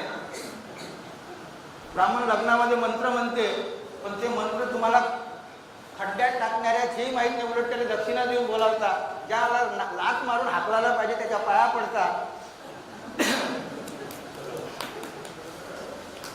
तर मित्र, महात्मा फुल्यांनी सांगितलं का जीवनामध्ये सुख, आनंद आणि शांती सापडण्यासाठी तुम्हाला या शिडीवर चढावं लागेल. सर्वात वरची पायरी आहे ज्ञान, दुसरी आहे सत्ता, आणि तिसरा आहे धन. आता चढायचं आहे खालून जमिनीवरून, पण महात्मा फुल्यांनी वरून शिडी सांगितली. का? कारण आम्हाला लटकून राहायची सवय आहे. आम्ही स्वप्न पाहतो स्लॅबवर जायचं, शिडीची पायरी सोडत नाही. विज्ञान काय सांगते? शिडीची पायरी सोडली नाही तर तुम्ही स्लॅबवर कधी जाणार नाही. स्लॅबवर जात आहे तर पायरी सोडा लागेल. आज सारा समाज इथं लटकून आहे. काही लखपती व्हासाठी, तर ज्याची सोय जमली ते करोडपती व्हासाठी. जे लोक सत्तेत गेले ते वर्त नाही जाऊन राहिले, ते तुम्हाला रोखण्यासाठी सत्तेत गेलेले. म्हणजे भारताची अवस्था खाली एसटी सारखी आहे. एसटी मध्ये सर्वांना जागा भेटते, पण दरवाजामध्ये तुम्हाला लटकून ठेवल्यामुळं तुम्हाला अंदर जाता येत नाही, आणि मग तुम्ही बाहेरूनच एसटीचा कलर पाहून शिवशाही हे ते करून आपल्या खुश राहतात, आभासामध्ये जगतो.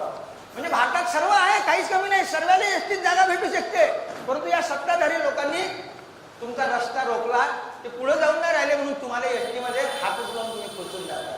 चढलं तर दूर. मेरे देश की धरती सोना उगले, उगले हिरे मोती खुश, पण कोण उगून राहिलं, कोण खाऊन राहिलं याचा हिशोब करायचं काही तुम्ही तयार नाही. दरवर्षी 15 ऑगस्ट येते, झेंडे हलवता, आपल्याच पैशाला मिठाई खाऊ घालतात, आणि दोबले झटकन घरी वापस येतात. तर मित्र, आम्हाला हिशोब करणं शिकलं पाहिजे. तर ज्ञान, सत्ता आणि धन या 3 गोष्टी मानव विकासासाठी या क्रमवारीनं आहे. एक सोडून दुसरी चढा, तोंड फुटेल. हे चढायचं आहे, पण लटकून नाही राहायचं, तरच तुम्ही सुख, आनंद, शांतीच्या स्लॅबवर जाल. जर तुम्ही लटकून राहिले तर किती ज्ञानी असाल ना, किती धनी असाल, काही उपयोग नाही. तर मित्र, मग ह्या शिडीवर चढण्यासाठी महात्मा फुलेंनी ही शिडी दिली. त्यांनी शिक्षणापासून सुरुवात केली. आताचे नेते काय करते? तुम्हाला खाऊ पिऊ घालते, आहे की नाही, हड्डे टाकते कुत्र्यासारखे, आणि मग तुम्ही मालकासाठी घुमता. तुम्ही आपल्या समाजात नाही, जसं पोसणीचा कुत्रा आपल्या भाऊबंदासाठी घुमतच नाही. तर मी तर हड्डे खाऊन राहिलो, त्याने बेसन तरी भेटते का? पण तो उष्ट्या हड्ड्यावर खुश राहतो, तो मालकासाठी भुगते, अंतर आणि दुःख नाही. तर असे ते नेते लोक राहतात, इथे लटकून राहतात. महात्मा फुलेंच्या लक्षात आलं तर लढाईची सूज नाही आणि हाती तलवार दिली तर काय होईल? एक तर तो आपलं मुंडकं कापून घेईल, नाही तर उठून पडेल, नाही तर शरणागती स्वीकारेल. ते होऊ नये म्हणून आपला शत्रू आणि मित्र, शत्रू कोण, लढायचं कोणासोबत आणि लढायचं कसं हे तुम्ही भारताचा इतिहास जाणला पाहिजे. आणि म्हणून महात्मा फुल्यांनी जे शिक्षण करत होतं हजारो वर्ष, त्या शिक्षणापासून सुरुवात केली. शिक्षण म्हणजे काय, रामागोम्याची वेळ लिहिण्यासाठी ब्राह्मणाचे धर्मग्रंथ जे पहिले थेट सांगायचे ना, आम्ही खोपड्या खराब करायचा, आता तुम्हीच वाचा तुम्हीच खोपड्या खराब करा, यासाठी नाही, तर सत्य सत्य आपलं हित माहीत करून आपला शत्रू आणि मित्राची जाणीव करून या देशामध्ये एक महान राष्ट्र निर्माण करण्यासाठी महात्मा फुलेंनी शिक्षणापासून सुरुवात केली. आणि ही गोष्ट जेव्हा बाबासाहेब डॉक्टर आंबेडकरांच्या लक्षात आली, त्यांनी त्यांना गुरु मानलं. आणि या शिडीवर चढण्यासाठी बाबासाहेब आंबेडकरांनी आपलं स्वतःचं जीवन न जगता आपले 4 मुलं त्यांनी आपल्या हातापुढे मारले आणि या शिडीवर चढण्यासाठी भारतीय लोकांना एक हायवे बनवून दिला. महात्मा फुलेंनी फक्त छोटासा पाच टाकला, बाबासाहेबांनी त्याला हायवे बनवून संविधानापर्यंत नेऊन दिलं. आणि 5 क्षेत्रामध्ये तुम्हाला संधी उपलब्ध केली चढण्यासाठी ताकद. तुम्हाला जे हातपाय तोडून पोलिओ जे करून ठेवला का, या शिडीवर तुम्ही चढूच नाही, या शिडीला हातच लावू दिला नाही हजारो वर्ष, या शिडीवर चढण्यासाठी बाबासाहेबांनी ताकद यावी, टॉनिक आणि औषध म्हणून 5 क्षेत्रामध्ये भागीदारी निश्चित केली. कोणते आहे? शिक्षण, शासन, प्रशासन, उद्योग आणि जमीन. या 5 क्षेत्रामध्ये तुम्हाला संख्येच्या प्रमाणात भागीदारी मिळण्यासाठी व्यवस्था केली आणि आपलं सर्व आयुष्य त्यांनी दिलं. मित्र, त्यांच्याविषयी आपण आताच नाही बोलू, स्क्रिप्टनुसार. आता आपल्याला विचार करायचा आहे की स्वातंत्र्याच्या 70-72 वर्षात ज्या देशाला आम्ही स्वतंत्र भारताचा मातृभूमी मानतो, ज्या देशाला स्वतंत्र भारताचा नागरिक समजतो, आम्ही या 5 क्षेत्रामध्ये कुठे आहे याचं आम्हाला आता चिंतन करायचं. कुठे? आणि हे समजण्यासाठी मग या देशात लोक कोणते किती आहे हे माहित पाहिजे, कोणाला किती भागीदारी मिळाली आपण चेक करू. त्याही पहिले संविधान काय सांगतं. आज संविधानाविषयी लोकांचे उलटे मत बनवणं सुरू आहे. संविधानाला उघडून फेकायचं आहे, काही लोक जाळून राहिले, त्याला पनिशमेंट सुद्धा होत नाही. पण नेमकं बाबासाहेब आंबेडकरांनी हे संविधान बनलं कसं, तर हे आपल्याला बनवलं कसं हे आपल्याला समजून घ्या. तर मित्र, भारत स्वतंत्र होण्याच्या अगोदर आपण गुलाम होतो.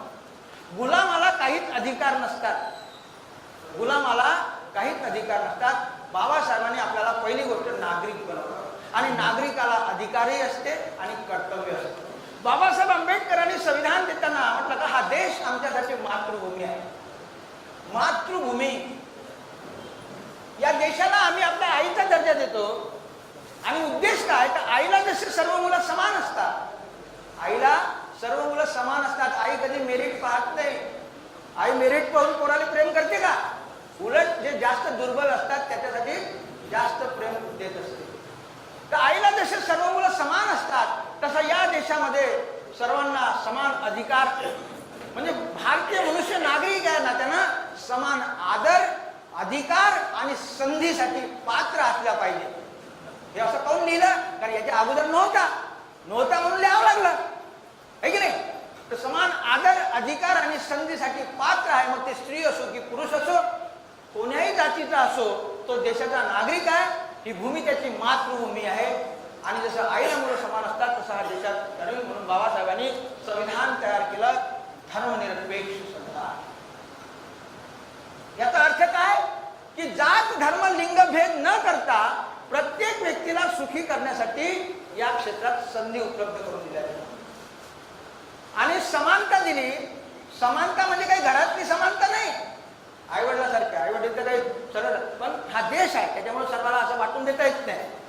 नाही तर लोक खट्या बैलासारखे कामच नाही करणार, तर सर्वांना असं बाबाची इस्टेट वाटून दिली, आहे की नाही? तर म्हणून समानता म्हणजे काय, प्रत्येक व्यक्तीला इरिस्पेक्टिव्ह ऑफ कास्ट, क्रीड, प्रत्येक व्यक्तीला त्याच्या योग्यतेनुसार काम आणि त्याच्या आवश्यकतेनुसार त्याच्या श्रमाला मूल्य मिळावं, ताकी तो आपल्या लेवलवर आनंदानं जगू शकेल. काय वाईट आहे?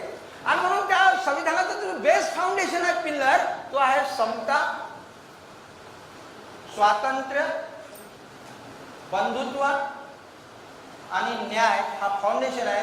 कारण या अगोदर जे संविधान होतं त्याच्यामध्ये हे नव्हतं. समानता नव्हती, स्वातंत्र्य नव्हतं, बंधुत्व नव्हतं, जातीच्या नावानं उष्णी सर्व आणि न्याय कायले म्हणतात ते लोकांना माहीत नव्हतं. बस कर्म ईश्वरानं आपल्याला तो महालात राहते नाही, झोपडीत राहते, ईश्वराची कृपा. पण लोकशाहीमध्ये ईश्वराच्या कृपेवर नाही, लोकशाहीमध्ये सर्व मनुष्य समान असतात. एक महालामध्ये दुसरा झोपडीत राहणं हे लोकशाहीला कलंक आहे, अपराध आहे. तर मित्र, राजेशाहीमध्ये होत असेल पण लोकशाहीमध्ये हे अमान्य आहे. तर बाबासाहेबांनी जे संविधान दिलं हे 4 पिल्लर्स आणि 395 कलम्स एवढे मोठं संविधान.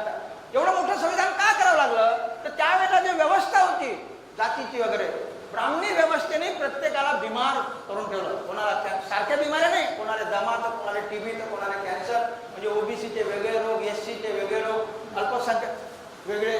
तर या सर्व रोगग्रस्त लोकांना रोगमुक्त करून एका सामाजिक न्यायाच्या लाईनवर करण्यासाठी बाबासाहेबांना संविधान तयार करावं लागलं आणि ते त्यांनी केलं. मित्र, पण आज आम्ही का पाहतो 72 वर्षात कोणाला किती मिळालं त्याचं आपण नोटिंग पाहू. जगातल्या लोकांनी या संविधानाची तारीफ केली, कारण अमेरिकेमध्ये स्वातंत्र्य आहे पण समता नाही, ऑफिशियल, तरी तो देश 1 नंबरवर गेला. रशियामध्ये समता आहे पण स्वातंत्र्य नाही, एक पुस्तक तुम्हाला आपल्या मर्जीने लिहिता येत नाही, तरी तो देश नंबर 1. पण भारतामध्ये समता, स्वातंत्र्य, बंधुत्व आणि न्याय आहे, तरी भारत एवढा वाईट स्थितीत का? कारण भारतातले लोक आपल्या देशावर आणि देशातल्या माणसावर प्रेम करत नाही. ते आपल्या धर्मासाठी किड्यासारखे मरतात, आपल्या जातीसाठी माती खातात, पण ज्या देशामध्ये ते खातात पितात आता त्या देशावर प्रेम करत नाही. उलट त्यांना लुटण्याची होड लागली आणि त्या लुटण्यामध्ये ते स्वतःला हुशार आणि स्मार्ट समजतात. तर मित्र, म्हणून बाबासाहेब आंबेडकरांनी आम्हाला आघात केला की जगातल्या लोकांनी या संविधानाची तारीफ केली, नेल्सन मंडेला अमुक अमुक, पण भारतामध्ये एवढं असूनही त्याचा परिणाम आम्ही पाहतो. कारण भारतातले लोक देशावर आणि देशातल्या माणसाला प्रेम करत नाही आणि म्हणून इथं हा परिणाम की एका विशिष्ट जातीचे विशिष्ट वर्गाचे लोक पगार टाकतात आणि खालच्या लोकांना डिनाय करतात. अमेरिकेमध्ये नील आर्मस्ट्रॉंग, तुम्ही नाव ऐकलं असेल, 50 वर्षापूर्वी त्यांनी अमेरिकेचा झेंडा, जो माळी समाजाचा माणूस ओबीसी, अमेरिकेमध्ये माणसावर प्रेम करतात देशात, पण चंद्र आणि आपल्या देशामध्ये कुणब्याला प्रधानमंत्री कोणी व्हायला, तेली माणसाला प्रधानमंत्री व्हायला कोणी येत नाही, पण तिथं चांभार समाजाचा मनुष्य प्रेसिडेंट होतो. कारण तिथले लोक सर्व एकमेकाला हे करतात आणि आपले लोक आपल्या जातीचा नालायक चालतो, पण दुसऱ्या जातीचा त्याला नालायक चालत नाही. चाहे ते विवाह करायचा असो की राजनीती असो, आणि ब्राह्मणी व्यवस्थेने ही व्यवस्था बुजून निर्माण केली आहे त्यासाठी त्याला 1 नंबरवर राहत असो. तर आपण पाहू की ज्या देशाला आम्ही मातृभूमी मानतो, आम्ही 70-72 वर्ष स्वातंत्र्यामध्ये कुठे आहोत, किती भागीदारी मिळाली याचा आपण थोडासा हे घेऊ. तर पहिले समाज व्यवस्था आपण माहित करू. भारतीय समाज व्यवस्था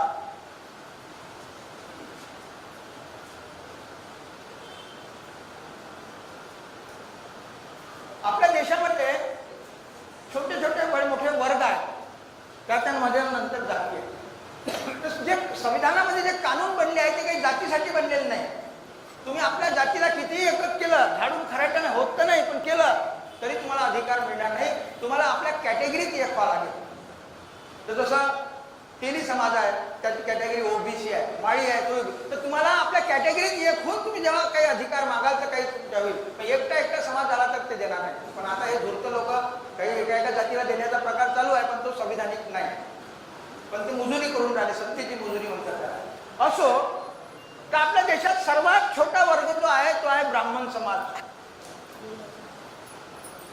ब्राह्मण समाज संपूर्ण लोकसंख्येच्या 3.5% या 130-36 करोड जे लोक आहेत पर्सेंटेज नुसार सांगतात. त्यानंतर दुसरा घटक आहे क्षत्रिय. आता हे जे नाव आहे 5.5% आहे. हे जे नाव आहे हे काही आजच्या संविधानात नाही आहे. आजच्या संविधानात त्याला काही अर्थ नाही.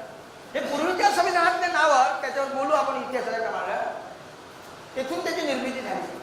आणि आज राज्यकारभार कसा चालतो? राष्ट्रपती देशाचा मालक आहे आज, परंतु तो आपल्या मतानं काहीच करत नाही. त्यांनी काय केलं पाहिजे हे सांगण्याचा अधिकार प्रधानमंत्री आणि त्यांच्या मंत्रिमंडळाला. तसं पूर्वीच्या संविधानात काय होतं तर पूर्वीच्या संविधानात क्षत्रिय हा राजा राहायचा, पण तो आपल्या मतानं काहीच करत नव्हता. यांनी कोणाला मारायचं आणि कोणाचं रक्षण करायचं हे सांगण्याचा अधिकार ब्राह्मणाला राहता. ब्राह्मण हा सर्वस्व. जसं तुम्हाला रामायणामध्ये उदाहरण आहे, तेली समाजाच्या शंभूकाला त्यांनी रामाने मारलं. राम क्षत्रिय होता त्यांच्या साहित्यात, ते काय नंतर बघू. आणि आदेश कोणी दिला? ब्राह्मणांनी, की बा तुझ्या राज्यात घोर कलियुग येत आहे. काय कलियुग म्हणजे काय? जेव्हा शूद्र ज्ञान सत्ता धनात अधिकार मागते तेव्हा ते कलियुग डिक्लेअर करतात. हे सतयुग, त्रेतायुग, द्वापारयुग हे काय आहे? जेव्हा ब्राह्मणाच्या हाती सर्व राहते तेव्हा सतयुग, क्षत्रियाने बंड केलं तर मग त्रेतायुग, बनियाने बंड केलं तो द्वापारयुग, आणि शूद्र जेव्हा बंड करतो तेव्हा घोर कलियुग. तर म्हणून आता ते कलियुग आहे त्यांच्यानुसार. तर क्षत्रिय. त्यानंतर तिसरा घटक आहे आपल्या देशामध्ये वैश्य, बनिया, गांधीजीचा समाज, टाटा, बिर्ला, बजाज, किर्लोस्कर हे 6%. त्यानंतर खाली आलो तर एक रेषा आहे, हे रेषा इंग्रजांनी दिलेली आहे, सामाजिक न्यायाची रेषा. हे काय नंतर सांगितलं जेव्हा वेळ भेटेल तेव्हा, उशीर झाला सुद्धा. तर या रेषेच्या खाली बहुसंख्य समाज आहे. हत्तीचा समाज हा इतका मोठा आहे का लोकशाहीमध्ये हा जिकडे जाईल तिकडे सत्ता जाते, पण हा झोपलेला समाज आहे. याच्या उरावर बसून सर्व मौज करून राहिले, पण हा बैलासारखा घास करून राहिला, तो म्हणजे ओबीसी. ओबीसी हा ओबीसी कोण? हे तर इंग्रजांनी नाव दिलं सेकंड इंडिया ऍक्ट मध्ये 1935 साली. कोणाला दिलं? इंग्रजाच्या काळापर्यंत हजारो वर्ष ज्याला फक्त हातबोट लावण्याची परमिशन होती, पण अधिकार काहीच नव्हते ज्ञान सत्ता धनात. त्यांची एक लिस्ट बनवली, त्याला स्पृश्य किंवा शूद्र म्हटलं होतं. पहिल्या याच्यात शूद्र म्हटलं होतं आपण, शूद्र निमित्त. ओबीसी, तेली, माळी याच्यामध्ये जाती आहे. हा सर्वात मोठा 52%. हा केव्हा? 1931 साली जेव्हा पाकिस्तान वेगळा व्हायचा होता तेव्हा सामूहिक लोक म्हणजे जनगणना झाली तेव्हाची. आता जर वेगळी केली तर आता पाकिस्तान वेगळं झाल्यामुळे आता 60%च्या वर ओबीसी आहे. नुसतं तेलीमाळी कुणबीच 60% आहे, बाकीचे चिल्लर लोहार सुकार तर वेगळे झाले. असो, जनगणना मुद्दाम करत नाही, कारण त्याला सामूहिक ठेवते. एका टोपल्यात सर्व चणे ठेवायचे, तगड्याने दुबलेले लाथा मारायचे आणि तगड्याने खात जात. म्हणून शाहू महाराज म्हणजे नाही, सर्वांनी तगडं करत असेल तर प्रत्येकाला अलग अलग टोपली द्यावं लागत. रिझर्वेशनचं माध्यम ते होतं, तो विरोध होता. असो, शूद्र याच्यामध्ये 3743 जाती त्याला मंडळ आयोग बनवला होता त्यावेळेचा आहे, म्हणजे हा मेजर घटक आहे. त्यानंतर दुसरा घटक आहे शेड्यूल कास्ट. शेड्यूल कास्ट कोण? ते इंग्रजांनी एक लिस्ट बनवली 35च्या सेकंड इंडिया मध्ये. कोणाची?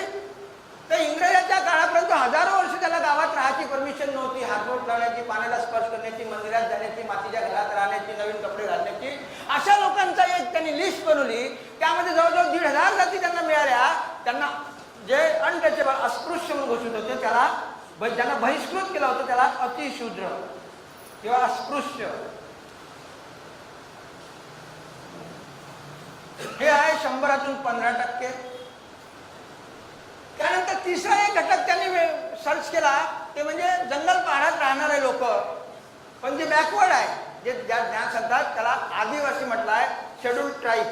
याच्यामध्ये जाती नाही तर जनजाती आहे, आदिवासी. याचा इतिहास आपण नंतर घेऊ. यांची संख्या 7.5%. ओबीसी 3743 जाती, एसटी मध्ये 1,500 आणि याच्यामध्ये एसटी मध्ये 1,028. आणि मग याच्यातून या देशामध्ये जेव्हा दुसरे लोक आले, भारताचा इतिहास आपल्याला माहित असेल की आपल्या देशामध्ये आर्य, हून, तुर्क, डच, फ्रेंच, पोर्तुगीज, मुघल, आदिलच्या, शेवटचे ब्रिटिश सर्वांनी येऊन इथं काही लोकांनी देशाला लुटलं, काही लोकांनी लुटून नाही का इथेच राज्यकारभार केला.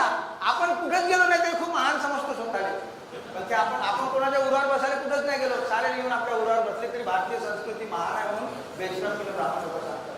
भाई तुमची महान आहे ते तुमच्या उरावर आले का रे? जरूर तुम्ही नालाय का? तर मित्र, आणि मग ज्यांनी ते जेव्हा राज्यकर्ते आले बाहेरचे, त्यांनी आपला धर्मप्रचार केला, लोकांना आवडला. लोकांनी धर्मप्रचार, धर्मांतर केलं. कोणी इस्लाम झाले, कोणी ख्रिस्ती झाले, काही लोकल क्रांत्या झाल्या, कोणी जैन झालं, गुरु नानकांनी लोकांना शीख बनवलं. बाबासाहेब महायांनी त्यांनी बॅक टू पॅव्हेलियन भारतीय संस्कृतीचा आधार करून लोकांना बुद्धिस्ट बनवलं. कारण भारत हा बुद्धिस्ट होता अशोकाच्या काळामध्ये. संपूर्ण भारत अफगाण पासून, आताचा भारत म्हणजे एवढा छोटा नाही, अफगाणिस्तान पासून बर्मावरपर्यंत रंगूनपर्यंत भारत होता, श्रीलंकेचे अधिपत्य. तर तर ते होतात रिलिजियस मायनॉरिटीज, अल्पसंख्याक. यांची संख्या 10-11% आहे, 10.5-11%. तर ही आपल्या देशाची व्यवस्था आहे. आणि आपला विषय होता की स्वातंत्र्याच्या 70-72 वर्षात ज्या देशाला आम्ही मातृभूमी मानतो, आम्ही कुठे आहे, किती भागीदारी मिळाली. तर पहिलं आहे शिक्षण. शिक्षण हे मूलभूत गरजेचं आहे. अन्न वस्त्र निवाऱ्यापेक्षाही तुम्हाला जास्त आवश्यक आहे, पण लोक त्याला महत्व देत नाही. कारण तुम्ही तर जनावर पोट भरतेस ना, मनुष्यही भरू शकतो, परंतु शिक्षणानं तो माणूस होतो. शिक्षण नाही तर त्याचं जनावर करते. म्हणून ब्राह्मण पहिला हाताला शिक्षणावर मारते आणि दुसरा पोटावर मारते. कारण शिक्षण नाही म्हणजे माइंड नाही, आणि पोटात दाना नाही तर तुम्हाला गाणं येणार. कारण ज्याच्या पोटात दाना नाही त्याला गाणं येत नाही. म्हणून ते पहिले तुम्हाला शिक्षण बंद करते आणि मग रोजगार बंद करते. कारण ज्याच्याजवळ ताकद नाही तो विरोधात, गुलामगिरीच्या विरोधात उभं राहू शकत नाही. म्हणून महात्मा फुले म्हणतात की ज्या दिवशी मनुष्य गुलाम होतो त्याचे अर्धे सद्गुण निघून जातात. होमरचं स्टेटमेंट त्यांनी सांगितलेलं आहे. मित्र, मग पोट भरणाऱ्या माणसाला कायले नीती म्हणते, कायले सद्गुण म्हणते नाही. जो दिल तो त्याला 100 दिवस उपाशी ठेवा आणि 1 दिवस जो जीव घालते त्याला तो देव मानते. पण त्याला एवढी अक्कल नाही का ज्याने मला आज जीव घातला त्यानं 100 दिवस उपाशी ठेवलं, हे त्याला अज्ञानामुळं माहीत नाही. तर ही भारताची स्थिती ब्राह्मण बनवतात. तर मित्र, तर आता आपला विषय आहे की पहिला आहे शिक्षण. या शिक्षणाची काय अवस्था आहे. महात्मा फुलेंनी 12-14 वर्षापर्यंत शिक्षण कंपल्सरी दिलं पाहिजे म्हणून लिहून ठेवलं 150 वर्षापूर्वी. आज 150 सोडले, स्वतंत्र भारताला 72 वर्ष झाले, तेव्हाही सुरू झालं असतं तर आज मरणेवाला मनुष्य अशिक्षित राहिला नसता. 100% साक्षरता. आज दुःख आहे की वैज्ञानिक दृष्टिकोन हे रामागोम्याची मला लिहिता आणि सही करता येणाऱ्याला ब्राह्मण साक्षरता नसतात. जसे अर्थव्यवस्थेमध्ये 22 रुपये कमावणाऱ्याला गरीब नाही म्हणते. हास्यास्पद स्टेटमेंट देतात लीडर लोक. भीक मागणे हा बी एक उद्योग आहे म्हणते, रोजगार आहे. 10 करोड लोक भीक मागतात, ते त्यांना गर्व वाटते ब्राह्मणाला का आमच्या मंदिरात भीक मागतात. आणि तो अंदर घेते ते दान आणि त्या मंदिराच्या बाहेर न मागते ते भीक. गोष्ट एकच आहे, पण देवाने दिलेलं असतं तर तुम्ही देवाला नाही मागत, तुम्हाला कोण मागते तुम्ही. म्हणजे तो पुजारी बी तुम्हालाच मागते आणि भिकारी बी तुम्हालाच मागते. अरे एवढा मोठा देव आहे तर त्या पुजाऱ्याला देवाला काय ना. एवढी साधी अक्कल जाणेवाल्याला नाही आहे, कारण त्याचा सेन्स तोडून टाकलेला आहे. नुसतं म्हणून बाबासाहेब म्हणतात की नुसते कपडे घातल्याने माणूस माणूस होत नाही. ते तर पोळ्याच्या दिवशी बैलाने धूल पांघरली तर ते आपल्यापेक्षा सुंदर दिसतात. माणसाची ओळख हे डोक्याला होत असते, माइंडला होत असते.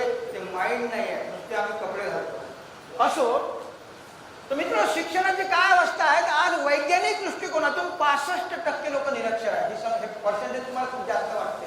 वैज्ञानिक दृष्टिकोन महत्वाचा आहे. नुसतं नाव लिहिता येईल, सही करता येईल, याला काही साक्षर नाही. वैज्ञानिक दृष्टिकोनाचं शिक्षण म्हणजे काय, तर ते युनोची व्याख्या आहे की माणूस म्हणून जगण्यासाठी, ही महात्मा फुलेची व्याख्या जी युनोनं घेतलेली आहे. काय म्हणतात, माणूस म्हणून जगण्यासाठी आवश्यक असणाऱ्या गोष्टीची ज्याला जाणीव असते त्याला त्याने शिक्षित म्हटलेलं आहे. तुम्ही MA आहे का PhD आहे नाही विचारलं. माणूस म्हणून जगण्यासाठी आवश्यक गोष्टीची जाणीव असेल तर तुम्ही शिक्षित आहे.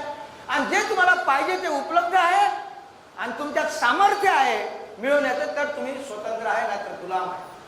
तुम्हाला विचारायचं आहे का काय तुम्ही स्वतंत्र आहे की गुलाम आहे. काय तुमच्यात तुम्हाला जाणीव आहे, काय तुमच्यात स्वातंत्र्य आहे म्हणजे सक्षम कॅपेबिलिटी, काय तुम्हाला जे पाहिजे ते उपलब्ध आहे. नसेल तर तुम्ही गुलाम आहे. तर मित्र, महात्मा फुलेंनी सांगितलं, सायंटिस्टनी 65% लोक, हे कोण लोक आहेत. जर याचा अभ्यास कराल तर या रेषेच्या वर जे 15% लोक आहेत यामध्ये हे लोक नाही. यांच्यामध्ये 100% साक्षरता आहे. तर या रेषेच्या खाली जो 85% समाज आहे, या 85 मधला 65% लोक निरक्षर आहे. का? कारण भारतामध्ये 5 लाख 6 लाख खेड्यांमध्ये हा शेती मजदूर आणि शेती वगैरे हा समाज जगतो आहे. त्याच्याजवळ शिक्षणाचं साधन असेल तर त्याची परिस्थिती नाही. कारण समाज व्यवस्था अशी बनवलेली आहे देश चालवणार नाही का एक तर तुम्हाला चणे खाऊ द्यायचे नाही आणि जास्तच बोंबलले तर चण्याचं टोपलं मांडायचं पण दात पाडून टाकायचे म्हणजे देऊनही नाही खाल्ले पाहिजे. हे जे शिक्षण क्षेत्रात चालू आहे, जेवण द्या, अमुक द्या, सारी शक्ती त्याच्यात शिकवायचं बिलकुल नाही. कारण त्यांची इच्छाच नाही आहे की तुम्ही शिकले पाहिजे. गोलवलकरचं पुस्तक वाचा तुम्ही, त्याच्यात काय लिहून ठेवलं. आम्ही फक्त पोथ्या पुराणाच्या हनुमानच्या आरत्या वाचतो आणि मार सांगतो निवाड पडपड, पाय मला कसं येते, पाय मला कसं येते. अरे जे वाचत बाबासाहेबांनी संविधान दिलं ते वाचत नाही. ब्राह्मणांनी आपल्या धर्म पोथ्या फेकल्या, ते संविधान वाचून जज झाले, सायंटिस्ट होऊन राहिले आणि आम्ही त्यांना फेकलेले धर्मग्रंथ आपल्या घरी वाचतो, आपल्या खोकड्या करा. आम्ही काय बोलून राहिलो, बाबांची पूजा करत होती आपल्या घरी. तर सांगण्याचं तात्पर्य हे की 65% लोक आम्हाला संविधान वाचावं लागेल, जर आम्हाला ऍडमिनिस्ट्रेशन व्हावं लागेल तर 65% म्हणजे राहिले 20. या 20 मध्ये जर पुन्हा तुम्ही सर्वे कराल तर 20 मध्ये 15 लोक असे आहे जे पुस्तक वाचते पण काय वाचते तेच समजत नाही, सारा डोक्याच्या वरून आहे, नॉन मॅट्रिक आहे, पुस्तक वाचते याला काढून काढतो काय करतो. मग राहिले फक्त 5. हे 5 लोक त्याला समजते पण करत काहीच नाही, नुसते टीव्हीचे सिरियल पाहत राहते हलकट आणि तिथून बोर झाले का पांठेल्यावर गुटके खायला जाते आणि तिथं माग न्यूज वगैरे एखादी घेऊन त्याचं नेते लोकांना शिव्या देत राहतात, साले व्हायचे साले व्हायचे, करत काहीच नाही. आपल्या घरी येऊन पुन्हा बायकोसोबत टीव्हीचे सिरियल सुरू. तर 5% आणि 1% माणूस असा आहे, 1% जो महाविद्यालयाच्या दरवाजात उभा आहे, मग MA PhD झालेले बोचार बोलण्यालाही आणि तिथेही त्याची फजिती झाली. कारण भारताच्या युनिव्हर्सिटीत नाव विश्वविद्यालय पण विश्वाचं ज्ञान अजिबात देण्यात येत नाही. आता अर्थशास्त्रात MA झालेल्या विद्यार्थ्याला जर तुम्ही विचाराल तर बाबू तुला नोकरी का मिळत नाही, तर तो अर्थशास्त्राने सांगा माझ्या नशिबातच नोकरी. म्हणजे भारतीय युनिव्हर्सिटीने त्याला अर्थशास्त्र कमी शिकवलं आणि नशीब जास्त शिकवलं म्हणून त्याची फजिती झाली. जर त्याला खरोखर अर्थशास्त्र शिकवलं असतं तर जपानमध्ये मुर्दे गाळायला जागा नाही, ते लोक मुर्दे जाळत नाही, त्याचं जिवंत माणसाला रिझर्वेशनची गरज आहे, त्याचं 5-5 गाडण्यासाठी रिझर्वेशन 5-5 मुर्दे ते लोक एकावर एक गाडतात, त्याला राहणे जमीन नाही आहे, कुंडीत टाकायला ते माती विकत घेतात, पाण्यावर राहतात. दरवर्षी भूकंप त्यांच्या देशात, पण त्यांच्यात थोडं राष्ट्रप्रेम आणि माणुसकी आहे तर ते लोक जगाला कर्ज देऊन राहिले. आम्हालाही त्याला मोदीने बुलेट ट्रेन बनवलं. ज्या देशात ज्यांच्याजवळ काहीच नाही ते जगाला कर्ज देऊन राहिले आणि आमच्या देशात सर्व वाया चाललं. इथला कष्टकरी स्वतःचं पोट भरू शकत नाही, हे अर्थशास्त्र इथल्या MA कोणाला माहित नाही. का माहित नाही? कारण त्याला लहानपणापासून शिकवण्यात आलं मुकद्दर से ज्यादा और समय से पहले किसी को कुछ. त्याच्या बुद्धीला सडवलं, त्याच्या बुद्धीला विकसित नाही केलं. विज्ञान काय सांगते, किसी चीज लात मारे, महात्मा फुले म्हणे असं शिक्षण द्या की मनुष्य लात मारून त्याचं पाणी काढलं पाहिजे. किसी चीज को करो तो विकसित होगा, ना हो तो वैसे रहेगा सड जाएगा. निसर्गाचा नियम आहे, कोणती वस्तू निर्माण होते, वाढते आणि नष्ट होते, याला गॉड सायकल म्हटलेलं आहे. पण भारतीय लोकांना गॉड कायले म्हणते हेही माहित नाही. ब्राह्मण त्याच्या पुढे जो दगड उभा करते त्याला तो गॉड. इतकं माइंड त्याचं जमून टाकलेला, विकृत केलेला आहे. मित्रो, ईश्वर फार सुंदर चीज आहे. तुम्ही बसा दिवसभर, आता तुम्हाला वाईट वाटत असेल पण जेव्हा मी आमच्या संतांनी जे धर्म ईश्वर अध्यात्म दिले ते तुम्ही ऐका, तुम्हाला वाटेल की आम्ही कुठं आहोत. मी तुम्हाला काय सोडायचं नाही सोडायचं नाही आग्रह नाही, ते तुमच्यावर सोडवतो तुम्ही, पण तुम्ही कमसे कम आम्ही निशाणीच्या कोणत्या पायरीवर आहोत आणि स्लॅबवर जायची इच्छा असेल तर काय केलं पाहिजे त्याचं डिसिजन घेऊन तुम्ही जा. तर मित्र, शिक्षणामध्ये ही अवस्था आहे की 65% लोक निरक्षर आहे आणि जे 35% लोक जे शिकले आहेत ज्याच्यामध्ये हे सुपर शिकलेले लोक आहेत यांनी देशाचा सत्यानाश केलेला आहे. कारण जेवढे जास्त शिकले, कारण या देशाची अनपढ गवार लोकांनी देशाला नुकसान नाही केलं. जे स्वतःचं पोटच भरू शकत नाही ते बिचारे देशाला काय नुकसान करतील. मग देशाला कोण लुटून राहिलं नुकसान? जे जेवढे जास्त शिकले तेवढे जास्त हराम करून निघाले. त्याचं कारण काय? महात्मा फुलेंनी लिहून ठेवलं आहे की विद्येविना मती जाते पण कुविद्येनं मती बिघडते. कुविद्या भारतामध्ये आज ज्ञान देण्यात येत नाही, कुविद्या देण्यात येते. ते कशी मी तुम्हाला समजून सांगतो.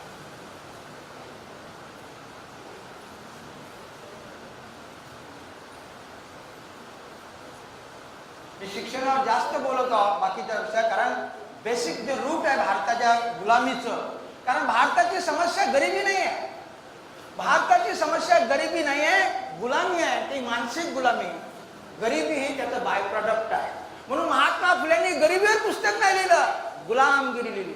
बाबासाहेब आंबेडकरांनी गरीबाला गरिबीची जाणीव करून द्या असं नाही म्हटलं, गुलामाला गुलामीची जाणीव करून द्या तर तो बंड करेल. म्हणून आमच्या महापुरुषांनी गरिबीसाठी काय तुम्ही आता पोट नाही भरत तर तुम्हाला काही कपडे लागते हा संघर्ष नाही केला. तुमच्या धमकीत तुम्ही ते स्वतः कॉलर पकडाल आपल्या शत्रूचे. तुम्ही गुलाम आहात म्हणून तुम्हाला जसं ठेवलं तसं राहतात. आणि म्हणून आपला जो विषय होता शिक्षण, महात्मा फुलेंना कोणतं शिक्षण अपेक्षित होतं ते रामागोमे तिम्या लिहिता येत नाही. तर मित्र, महात्मा फुले काय म्हणतात की या निसर्गामध्ये त्यांनी निर्मिक म्हटलेला आहे. तुम्ही ज्याला ईश्वर म्हणता, देव भगवान, हे सगळं त्यांनी रिजेक्ट केले आणि निर्मिक त्यांनी म्हटलं आहे. निर्मिक की या निर्मिकाने, तुम्हाला ईश्वर मानू नका असं त्यांनी म्हटलंच नाही, या निर्मिकाने या पृथ्वीवर अनेक जीवजंतू प्राणी निर्माण केलेले आहे आणि प्रत्येकाला जगण्यासाठी काही विशेष गुण अवयव दिलेले आहेत. कोणाला शिंग दिले रक्षणासाठी, कोणाला उडण्यासाठी पंख दिले, कोणाला शिकारीसाठी दात दिले, कोणाला उड्या मारण्याची कला दिली, कोणाला नख दिले, पण माणसाला काहीच दिलं नाही. मग माणसाला काय दिलं? तर माणसाला फक्त बुद्धी दिली, परंतु या बुद्धीच्या उपयोगानं तो या सर्व याच्यावर कंट्रोल करून सत्याचा शोध घेऊ शकतो, तो स्वतःचं रक्षणही करू शकतो, आपली प्रगती करू शकतो. तर महात्मा फुले काय म्हणतात, जेव्हा मनुष्य जन्म घेतो तेव्हा त्याची बुद्धी न्यूट्रल राहते, झिरो, बुद्धी झिरो राहते. आणि मग या बुद्धीला कुणीकडे न्यायचं, अंधारातून अंधाराकडे न्यायचं की उजिरातून उजिराकडे न्यायचं, हे ज्या वातावरणात त्याचा जन्म होते त्याच्यावर अवलंबून असते. ही बुद्धी न्यूट्रल असते. जसं गाडी, कोणतीही गाडी, तुमच्या घरी गाडी आहे ते न्यूट्रल मध्ये स्टार्ट होत नाही, सॉरी न्यूट्रल गिअर मध्ये स्टार्ट होत नाही, त्याला पहिले स्टार्ट करायला न्यूट्रल, मग ती मागं न्यायची की पुढे न्यायची तुम्हाला गिअर शिफ्ट करावं. असंच आहे ना, माझ्याकडे गाडी नाही आहे.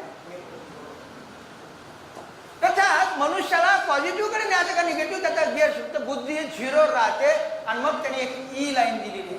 ई लाईन म्हणजे एज्युकेशन लाईन.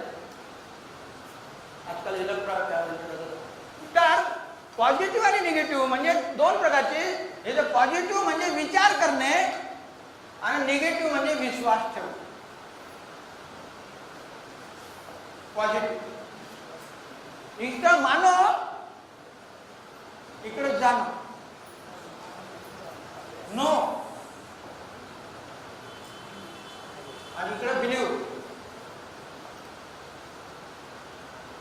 इकडं प्लस, पॉझिटिव्ह म्हणजे +1, +2, इकडे प्रगती होत जाते, +3, इकडं -1, -2, अंतर वाढत जाते. म्हणजे 10 रुपये तुमच्या खिशात असले ना, 10 रुपये कर्ज असणे, प्रश्न 10 पण गॅप 20ची जाते, आहे की नाही, तशासारखं आहे. तर जेव्हा तुमची बुद्धी जाणवामध्ये टाकल्या जाते, टू नो से नॉलेज, तेव्हा तुम्ही विचार करून प्रयत्नवादी प्रयोग, अंदाज, अनुमान, तर्क करून सत्याचा शोध घ्या. आणि जो मनुष्य सत्य शोधतो तो वाहत्या पाण्यासारखा सरळ चालतो, त्याची कोणतीही शक्ती तन्मधन वाया जात नाही. तो आपली जसं विमान कसं धावपट्टीत झेप घेते तसे तो प्रगती करतो.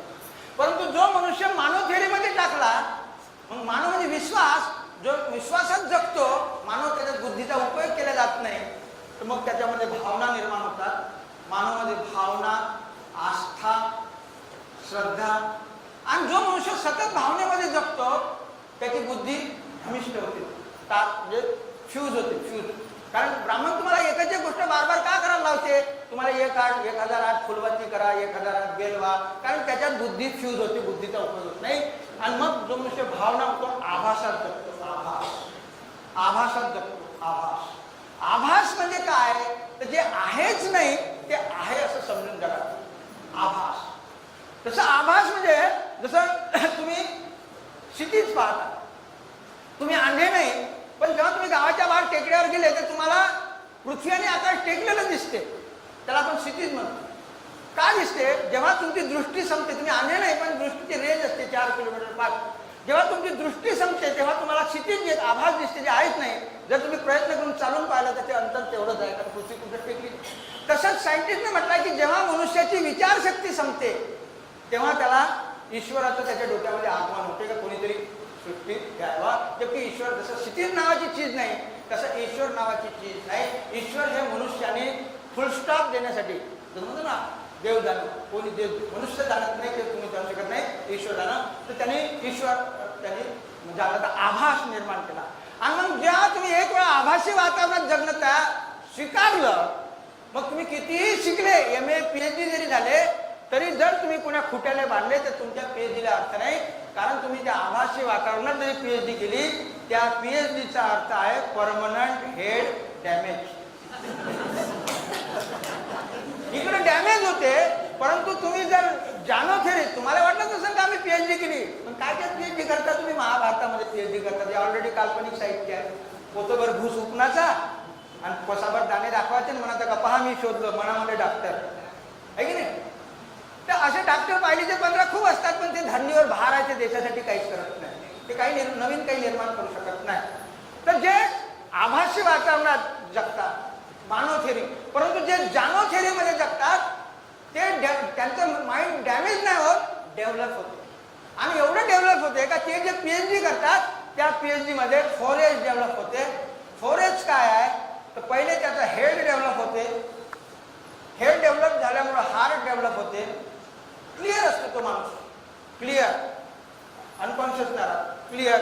आणि हार्ट डेव्हलप झाल्यामुळं हेल्थ डेव्हलप होते. त्याला कोणतीच बिमारी येत नाही, no heart attack, no diabetes, कारण त्याला काय करायचं नाही करायचं संतुलन.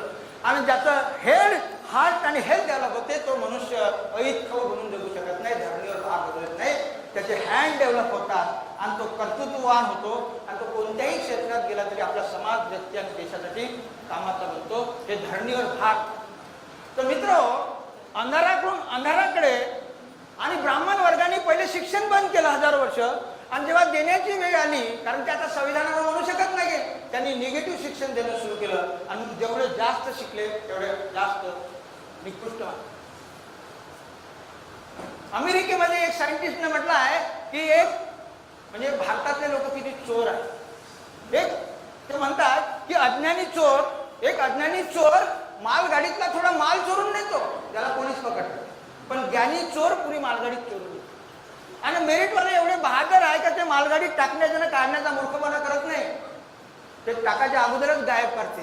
तर भारतामध्ये एवढे मेरिटवाले चोर आहे की ते कागदावर करोडो रुपयाचा भ्रष्टाचार करून राहिले. ते काही आपले लोक करून राहिले का ज्याने खाणं.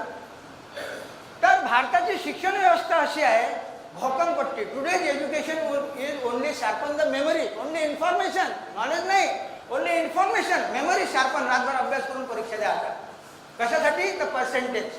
आणि मग भारताची अवस्था काय तर ज्याला जास्त पर्सेंटेज मिळते रातभर भोकमपट्टी करून त्याला मेडिकल इंजिनिअरिंग मध्ये मोठ्या मोठ्या पाहिजे ऍडमिशन मिळते. मग त्याच्यापेक्षा कमी पर्सेंटवाल्याला ऍडमिशन नाही मिळत, तो काय करते, आपला BA ग्रॅज्युएट करून IAS UPSCच्या परीक्षा करून तो ऍडमिनिस्ट्रेटर जातो आणि तो जास्त मार्कवाल्या तो त्याचा जो पॉवर आहे ना, एका कलेक्टरच्या हाताखाली कितीतरी इंजिनियर डॉक्टर असतात. पुन्हा मजेची गोष्ट, जे 3rd क्लासमध्ये पास होतात ते पॉलिटिक्स मध्ये जाते, ते लीडर बनते. हे वरचे दोघं हुशार त्याच्या हाताखाली काम करतात. आणि त्याच्यानंतर जे पासच होत नाही ते गुंडागर्दीमध्ये येते, लीडर त्याला घाबरते. आणि मजेची गोष्ट, जे कॉलेजमध्येच जात नाही, ज्याने कधी परीक्षा नाही दिली, ते बुवा बाबा महाराज महादिदी बनते. आणि हे सारे वरचे भारतातले हुशार त्याच्या पाया पडतात. तो आसाराम बाबू असो, कामू बाबू असो, तुमचा पंतप्रधानही पाया पडते. आणि मोहन भागवत बी आसारामच्या पाया पडताना मी पाहिलेला आहे. पण नाटक म्हणून पडत असेल का बांधण करतात. तर सातवं भारताची शिक्षण अवस्था ही आहे. आणि म्हणून साइंटिस्ट ने म्हटला कि किसी देश को अगर बर्बाद करना है तो बॉम्बस्फोट करने की जरूरत नहीं, आतंकवाद की जरूरत नहीं, शिक्षा नीति घटिया कर दो, देश अपने आप बर्बाद हो जाता है. आणि ब्राह्मणाने हेच केलं. का केलं? कारण ब्राह्मणाला माहित आहे की मूर्ख लोकांवर जास्त दिवस राज्य करता येते. महात्मा फुलेंनी म्हटलंय, मूर्ख लोकांचं शोषण करता येते, मूर्ख लोकांना गध्यासारखं सेवेसाठी बैलासारखं जेव्हा पाहिजे लावता येते. ज्ञानी लोकांसोबत तसं करता येत नाही. ज्ञानी लोकांना सन्मानाने आपला गौरव लावा लागते आणि ब्राह्मण त्याला मंजूर नाही. आणि म्हणून त्यांनी या देशात सतत मूर्ख लोक निर्माण व्हावे यासाठी त्यांनी ही व्यवस्था केली. आणि त्यासाठी स्त्रियांना पहिले गुलाम बनवलं, कारण स्त्री हे पुरुषाची प्रथम गुरु आहे, गाईड आहे. जर स्त्री बहाड राहिली तर बहाड कुठे पैदा होईल. आणि स्त्री जर छत्री राहिली तर शिवाजी सारखे, जिजाऊ सारखी स्त्री जर छत्री आली तर एका जिजाऊनी 2 छत्रपती निर्माण केले. कारण स्त्री ही पुरुषाची प्रथम गुरुती. संस्कार, मुलांचं माइंड बनवणारी पहिली जी आहे ती आहे. म्हणून ब्राह्मणांनी पहिला हातोडा तिचा काही गुन्हा नसताना स्त्रियावर मारला. त्या इतिहास मध्ये मी नंतर येईल मित्र. तर आपण पुढे जाऊ.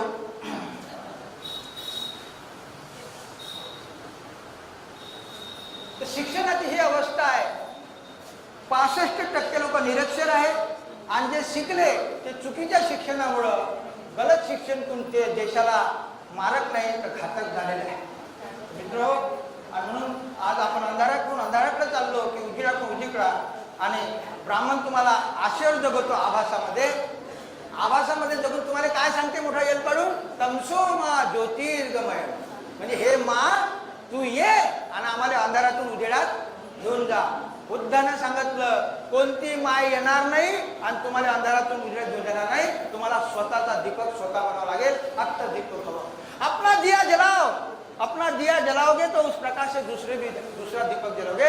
तुम्हारा खुद का ही दिया बुझा हुआ है, तो जो बुझा हुआ दिया दूसरों को जोत नाही दे सकते। म्हणून तुम्हाला आता अंधारातून अंधाराकडे जायचं की उजेडातून उजेडाकडे जायचं आहे याचा विचार तुम्ही करा। शिक्षणाविषयी मी खूप काही बोललो, आपण पुढे जाऊ। मित्र, दुसरी भागीदारी आहे शासन प्रशासन म्हणजे सत्ता। सत्ता हा वाटण्याचा अधिकारी असतो, मूल्य ठरवण्याचा। यामध्ये भारतीय लोकांना किती भागीदारी आहे? संविधानामध्ये लिहिलं आहे जिसकी जितनी संख्या भारी समानता उसकी उतनी भागीदारी। मग ही भागीदारी नुसती याने सर्व क्षेत्रात शिक्षण, शासन, प्रशासन, जमीन, उद्योग त्याच्यातला सत्ता हे मेन असते। कारण वाटण्याचा तराजू, ज्याचा जो तराजू असतो तो वाटप करतो। जो किचन मध्ये असतो तो त्याला पाहिजे ते खाते की नाही? किचन मध्ये असतो तो काय करते? मटण बनवलं म्हणजे हड्ड्या लपून ठेवते, रस्सा रस्सा वाढते, संपलं म्हणजे लोक गेला मस्त सुटवत राहिले। ब्राह्मणांनी तसंच केलं, मस्त मोठे मोठे पद आपल्या जवळ ठेवले। कलेक्टर आहे तुम्हाला आबू बाबू चपराशी संडास साफ करण्याचे देऊन बोलवून दिलं आहे की नाही? बाबासाहेबांनी संडास साफ करण्यासाठी रिझर्वेशन नाही दिलं। ब्राह्मण जिथं जिथं आहे तिथं तुम्हाला पोहोचलं पाहिजे। हे तर हजारो वर्षापासून तुम्ही करूनच राहिले काम आहे की नाही? मित्र, रिझर्वेशन म्हणजे काही भीक नाही, ते प्रतिनिधित्व। जसं बापाच्या इस्टेटीमध्ये सर्व मुलाला समान अधिकार राहतात, बाप काही मेरिटवाल्याला जास्त द्या आणि अनपडवाल्याला बिलकुल देऊ नका असं नाही म्हणत। तसंच सर्वाला नाही तर मेरिटवाला काय कारण स्वतः काही नाही त्याला अजून मारत। म्हणून रिझर्वेशन हे त्याचं वेगळं करून दिलेलं आहे का की त्याला प्रत्येकाला भेटलं पाहिजे, त्यालाही तगडं होण्याची संधी मिळाली पाहिजे। कारण देश सर्वांचा, कारण काम तर गधे करते ना, घोडा तर नाही। घोडा तर फक्त मालकाला हिंडवते आणि दिवसभर चेने खाते, पण पैदा करण्यावाला कोण आहे? गधेच लोक आहेत ना। देश तर ते चालू आहे आणि त्याला गधा म्हणून जर तुम्ही त्याचा स्वतःचाही खाऊ देणार नाही तर मग तुमच्या हुशारीला काय चाटायचं आहे का? म्हणून शाहू महाराज म्हणे मेरिट माय फूड। हुशार असाल तर आपल्या घरचे असाल, तुम्ही हुशार असून जर माझ्या समाजाला त्याच्या कष्टाचा खाऊ देत नाही तर काय तुमच्या हुशारीला चाटायचं आहे? मेरिट माय फूड। आज काही लोक सेव मेरिट सेव नेशन ते नाटकं करत आहे। अरे तुमच्यात जर एवढं मेरिट होतं तर हा देश तुमच्या उरावर बसायला एवढे आले कसे? हा देश एवढा दरिद्र कसा? मेरिट असतं तुमच्यात, हा देश चांदीसारखा चमकला असता। पण आपली नालायकी लपवतात ते लोक। विचारायला पाहिजे प्रश्न का तुम्ही जर मेरिट होते तर 2000 5000 वर्षापासून गुलाम त्याच्यामध्ये हुन, ट्रक, मुघल कसे आले? आणि तुमचे 4 हाताचे ना 12 हाताचे देवी देवता भाले बिचवे घेऊन त्यांनी काय केलं? कोणासंग लढले ते? प्रश्न विचारला तुम्ही? कारण विचारायला बुद्धी पाहिजे। ज्याचा जो बुद्धीच नाही तो फक्त मुंडी हलवते। जसं नाकात येसन टोचलेला बैल किती ताकदवार असला तरी तो पार्लमेंटमध्ये तसेच बैल आहे। म्हणून ते समाज आपल्याला वाटते का आपला आहे, पण तो समाजात आला तर आपला बनते आणि पार्लमेंट गेला म्हणजे तो आपल्या मालकाचा बनते। कारण त्याला माहित आहे का जर याच्या विरोधात बोललं तर आज तिकीट तरी देईन, उद्या मला निवडणूक उभं नाही करणार। आणि म्हणून हे डुप्लिकेट लीडरनं आपला देश बरबाद। ब्राह्मण तर नंतर, पण आज तुमची ही अवस्था तुमच्या समाजाच्या नेत्यांनी केलेली आहे। त्यांनी आपल्या 7 पिढीचं कमावलं, परंतु सामान्य माणसाला मिळू दिलं। त्याचा विचारच करण्याचा नुसतं ब्राह्मणाला शिव्यासाप देऊन काही उपयोग नाही। तो तर आहेच हरामी, पण आम्ही त्याला खांद्यावर घेऊन नाचणार आहे तर आम्ही आहो ना। मित्र, याचा बी विचार करणं जरुरी आहे। तर सत्ता, मी एवढं परखड बोलतो कारण मला काही तुम्हाला व्होट मागायचे नाही। मी लिडरशिपमध्ये नाही, मी सोशल करा, माझं काम आहे तुमचं दुःख वेदना शत्रू मित्राची जाणीव करून ना तुम्हाला व्हायचं आहे की नाही ते तुम्ही ठरवायचं।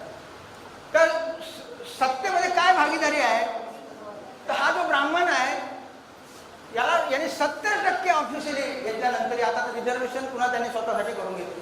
म्हणजे संविधानात ज्याच्यासाठी आहे त्याने देऊनच नाही राहिले 70-72 वर्षात। ते मोर्चे काढून राहिले, आयोगावर आहोत, पुन्हा एक फेकते आयोग दुसरा बनवते, त्याला देऊन नाही राहिले, त्याच्या तोंडाने पानं पुसून। आणि यांना संविधानात नसूनही 10% काय जातीच्या नावानं देऊन राहिले, कोणाला काय, ते सर्व तमाशा बनवला। संविधानाला ते बेअसर करून राहिले। असो तर 70% त्यांनी पॉवरच्या पोस्ट तर 90 आहे, कलेक्टर हे 70 तर जनरल आहे, क्लास 3 क्लास 4 पासून लंगडे लुले पण 90 कलेक्टर जज वगैरे 100% ते लोक आहे। आपण 70 जरी पकडले तरी किती झाले? संख्या 3.5, संविधान सांगते का यांना 3.5% भागीदारी पाहिजे। यांनी 70 म्हणजे संख्येच्या 20 गुणा जास्त, 3.5 गुणला 20, 70 20 पट जास्त त्यांनी खाल्लं, कारण ते किचन मध्ये आहे। 70 म्हणजे किचन, तर ह्या 20 गुणा 20 पट जे खाल्ले हे कोणाचे खाल्ले? खालच्या लोकांचे खाल्ले। आम्ही बोलतो एकामेकावर शेड्यूल काढले रिझर्वेशन आणून आम्हाला भेटत नाही। अरे तुमचे अधिकार तर यांनी खाल्लेच नाही, यांचं यालेच नाही भेटलं तर तुमचे काय खाणार आहे? तुमचं सारं इकडे गेलं आणि आम्ही एसटीच्या मागाला लागतो, मुसलमानाच्या मागे लागतो। भ्रामक शत्रू पाहिजे, जो असली शत्रू आहे त्याला तुम्ही पाया पडता। असो क्षत्रिय हा फ्युडल लॉर्ड राजेशाही भोगलेला जमीनदार, पण यांनी सत्तेमध्ये 6% भागीदारी अर्धी जास्त घेतली. त्यानंतर खाली आलो वैश्य गांधीजीचा समाज. हे उद्योगामध्ये 90% उद्योग यांचा कब्जा आहे, परंतु सत्तेमध्ये 100% भागीदारी 6 पैकी 6.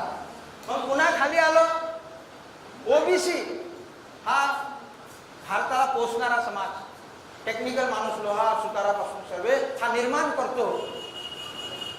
तर याला 52 बाबासाहेबांनी 52%ला 52% अधिकार पाहिजे. जनगणना तेव्हा करायला सांगितली, अजून करून नाही राहिले. कारण जनगणना केली तर वेगळं द्यावं लागेल, वेगळं बजेट, अर्ध बजेट त्याचं, पण त्याला द्या नाही आलं म्हणून त्याला सामूहिक ठेवते. जाणून बुजून पहिला कायदा त्यांनी ओबीसीच्या जनगणना बंद करण्याचा केला. जबकि इंग्रज लोक दर 10 वर्षांनी जनगणना करायचे. पण ब्राह्मण जसंही नेहरू गव्हर्नमेंट आला पहिला हातोडा मारला ओबीसीवर. कारण त्याला माहिती आहे का हा ओबीसी इतका मूर्ख आहे का याच्या ढुंगणात लात मारली तरी हा गेतुलीसारखा आपल्याला सोडायला तयार नाही. कारण त्याला माहिती आहे का याच्या स्वतःची बुद्धी, हा हवेनं कचरा जसा जाते इकडून हवाली तर इकडं, तिकडून हवाली तर तिकडं, पावसाला तर सडते, अशी ओबीसीची अवस्था आहे. कारण त्याचा मेंदू काढून घेतलेला. तर मित्र खाली आलो ओबीसी, याला 52% भागीदारी. पण आज मंडळ आयोगामध्ये 27 दिलं, त्याच्यातूनही खिस काढून कोणी 19 तर कोणी काय काय त्याचे ताल तोडून टाकले आणि प्रत्यक्षात मात्र 5% भागीदारी आली. आणि जेव्हा मंडळ आयोग लागू व्हायची वेळ आली तर त्यांनी खाजगीकरण, ना रहेगा बास ना बजेगी बासरी. जोपर्यंत तुम्ही नोकऱ्या मागत नव्हते तेव्हा काहीच अडचण नव्हती, पण जसंही ओबीसीने नोकऱ्या मागितला त्यांनी हातोडा मारला, खाजगीकरण, देश बेचूस. का? कारण त्यांना माहित होतं का शेड्यूल कास्ट रिझर्वेशन मागते, त्याला संडास साफ करणे, झाडू मारण्यावाल्याची जागा तरी त्याचा खुश होतो. परंतु ओबीसी तर संडास साफ करायला जाणार नाही, त्याला द्यावं लागेल तर आपल्या नोकऱ्या द्यावं लागेल. कारण ओबीसी काय म्हणते, जर एखाद्या ओबीसीला म्हटलं का चाल म्युन्सिपाल्टीचा संडास साफ करायला जागा निघल्या भर फार, म्हणजे आत्महत्या करीन पण संडास साफ करणार नाही. कारण त्याच्या डोक्यामध्ये भुसा भरलाय, संस्कृतीचं आपलं काम हागून भरवायचं आहे, साफ करायचं नाही, आहे की नाही. आणि ही भारताची दरिद्र संस्कृती आहे. या देशामध्ये घाण करणे वाल्याने उच्च आणि घाण साफ करणे वाल्याने नीच. पण तुमची माय तर सर्वात नीच पाहिजे, तुमची घाण साफ केली. ह्या बदमाशा या देशामध्ये आहे, म्हणून भारत दरिद्र देश आहे. ज्या दिवशी आम्ही श्रमाचा सन्मान करू, श्रम हे उत्पादक असतात, श्रम करू तेव्हा लोक श्रमाचा सन्मान करेल, तेव्हा भारत हा जापान झाल्याशिवाय राहणार. तर मित्र 5% फक्त काही खालच्या आबूबाबू चपराशाच्या नोकऱ्या, काही हातपाय धरून पैसे देऊन पॉवरच्या पोस्टमध्ये ओबीसीने जागा नाही. पण त्याला काय सांगते अजून युक्तिवाद, आपल्या समाजात हुशार लोक नाही, कॉम्पिटिशन मध्ये येत नाही, आपल्याला आबूबाबू चपराशी ठीक आहे, म्हणजे आपले नेते सांगते भाई हुशार नाही. जर आमचा तेलीमाळी कुणबी समाजाचा माणूस सायन्स शिकून इंजिनियर होऊ शकतो, सायन्स शिकून डॉक्टर होऊ शकतो, तर कलेक्टर का होऊ शकत नाही? कलेक्टर व्हायला तर सायन्स शिकायची गरज नाही. पण का नाही? कारण त्याला संधी नाकारली. कारण कलेक्टरच्या हाती पॉवर राहते, डॉक्टरच्या हाती पॉवर नाही राहत, इंजिनियरच्या हाती पॉवर नाही राहत. तो 10/10च्या कमऱ्यात प्रॅक्टिस करते मशीन मध्ये. कलेक्टर हा जिल्ह्याचा बादशाह राहते, आयएस ऑफिसरचं ते पॉवर राहतो, कोणाला काय करायचं ते हातात. म्हणून पॉवरच्या पोस्ट पर्यंत तुम्हाला आम्ही हुशार आहोत. पण संधी म्हणजे काय? संधी म्हणजे जसं गावातल्या बाईला शहरातल्या मुलीला ज्वारीची भाकर करता येत नाही, जशी खेळत येतात, ते काही मूर्ख आहे का? संधी नाही आहे. शिवाजी महाराज धावत्या घोड्यावर चढत होते, आम्ही खाली घोड्यावर नवरदेव आमचा घाबरते, आहे की नाही? तो हौसेसाठी बसते आपल्या लोकांचा, पण त्याला घाबर. संधी महत्वाची आहे. जर आम्हाला संधी दिली आम्ही काही करू शकतो, पण त्यांनी संधी नाकारली. कारण पॉवर, सर्वात जास्त संधी नाकारली ओबीसीला, कारण हा मेजर घटक आहे, पण मोस्ट निग्लेक्टेड लिस्ट आहे, कारण आम्ही ऑर्गनाइज नाही करत. दुसरा शेड्यूल कास्ट, यांना रिझर्वेशन सुरूपासून, रिझर्वेशन आता सर्वांनाच मिळून राहिलं धीरे धीरे, पण यांना 1932च्या पुन्हा पॅक्ट नंतर फर्स्ट न्यायपासून, कारण बाबासाहेबांनी जगापुढे यांचं दुःख इंटरनॅशनल लेवलवर नेलं, आमचंही नेलं, पण आम्ही गांधीजीच्या मागं गेलो. उत्तम शेती, मध्यम व्यापार, कनिष्ठ चाकरी. परिणाम काय झाला? उत्तम शेतीवाले भीक मागून राहिले, कनिष्ठ चाकरीवाले नोकऱ्या, मायले पेन्शन, बापाले पेन्शन, आणि मध्यम व्यापार बनिया लोक मला म्हणत आहे. आम्ही उत्तम शेतीमध्ये आता हे गांधीजीच्यामुळे आमची अशी अवस्था झाली. गांधीजीनं 60 वर्ष भारत मागं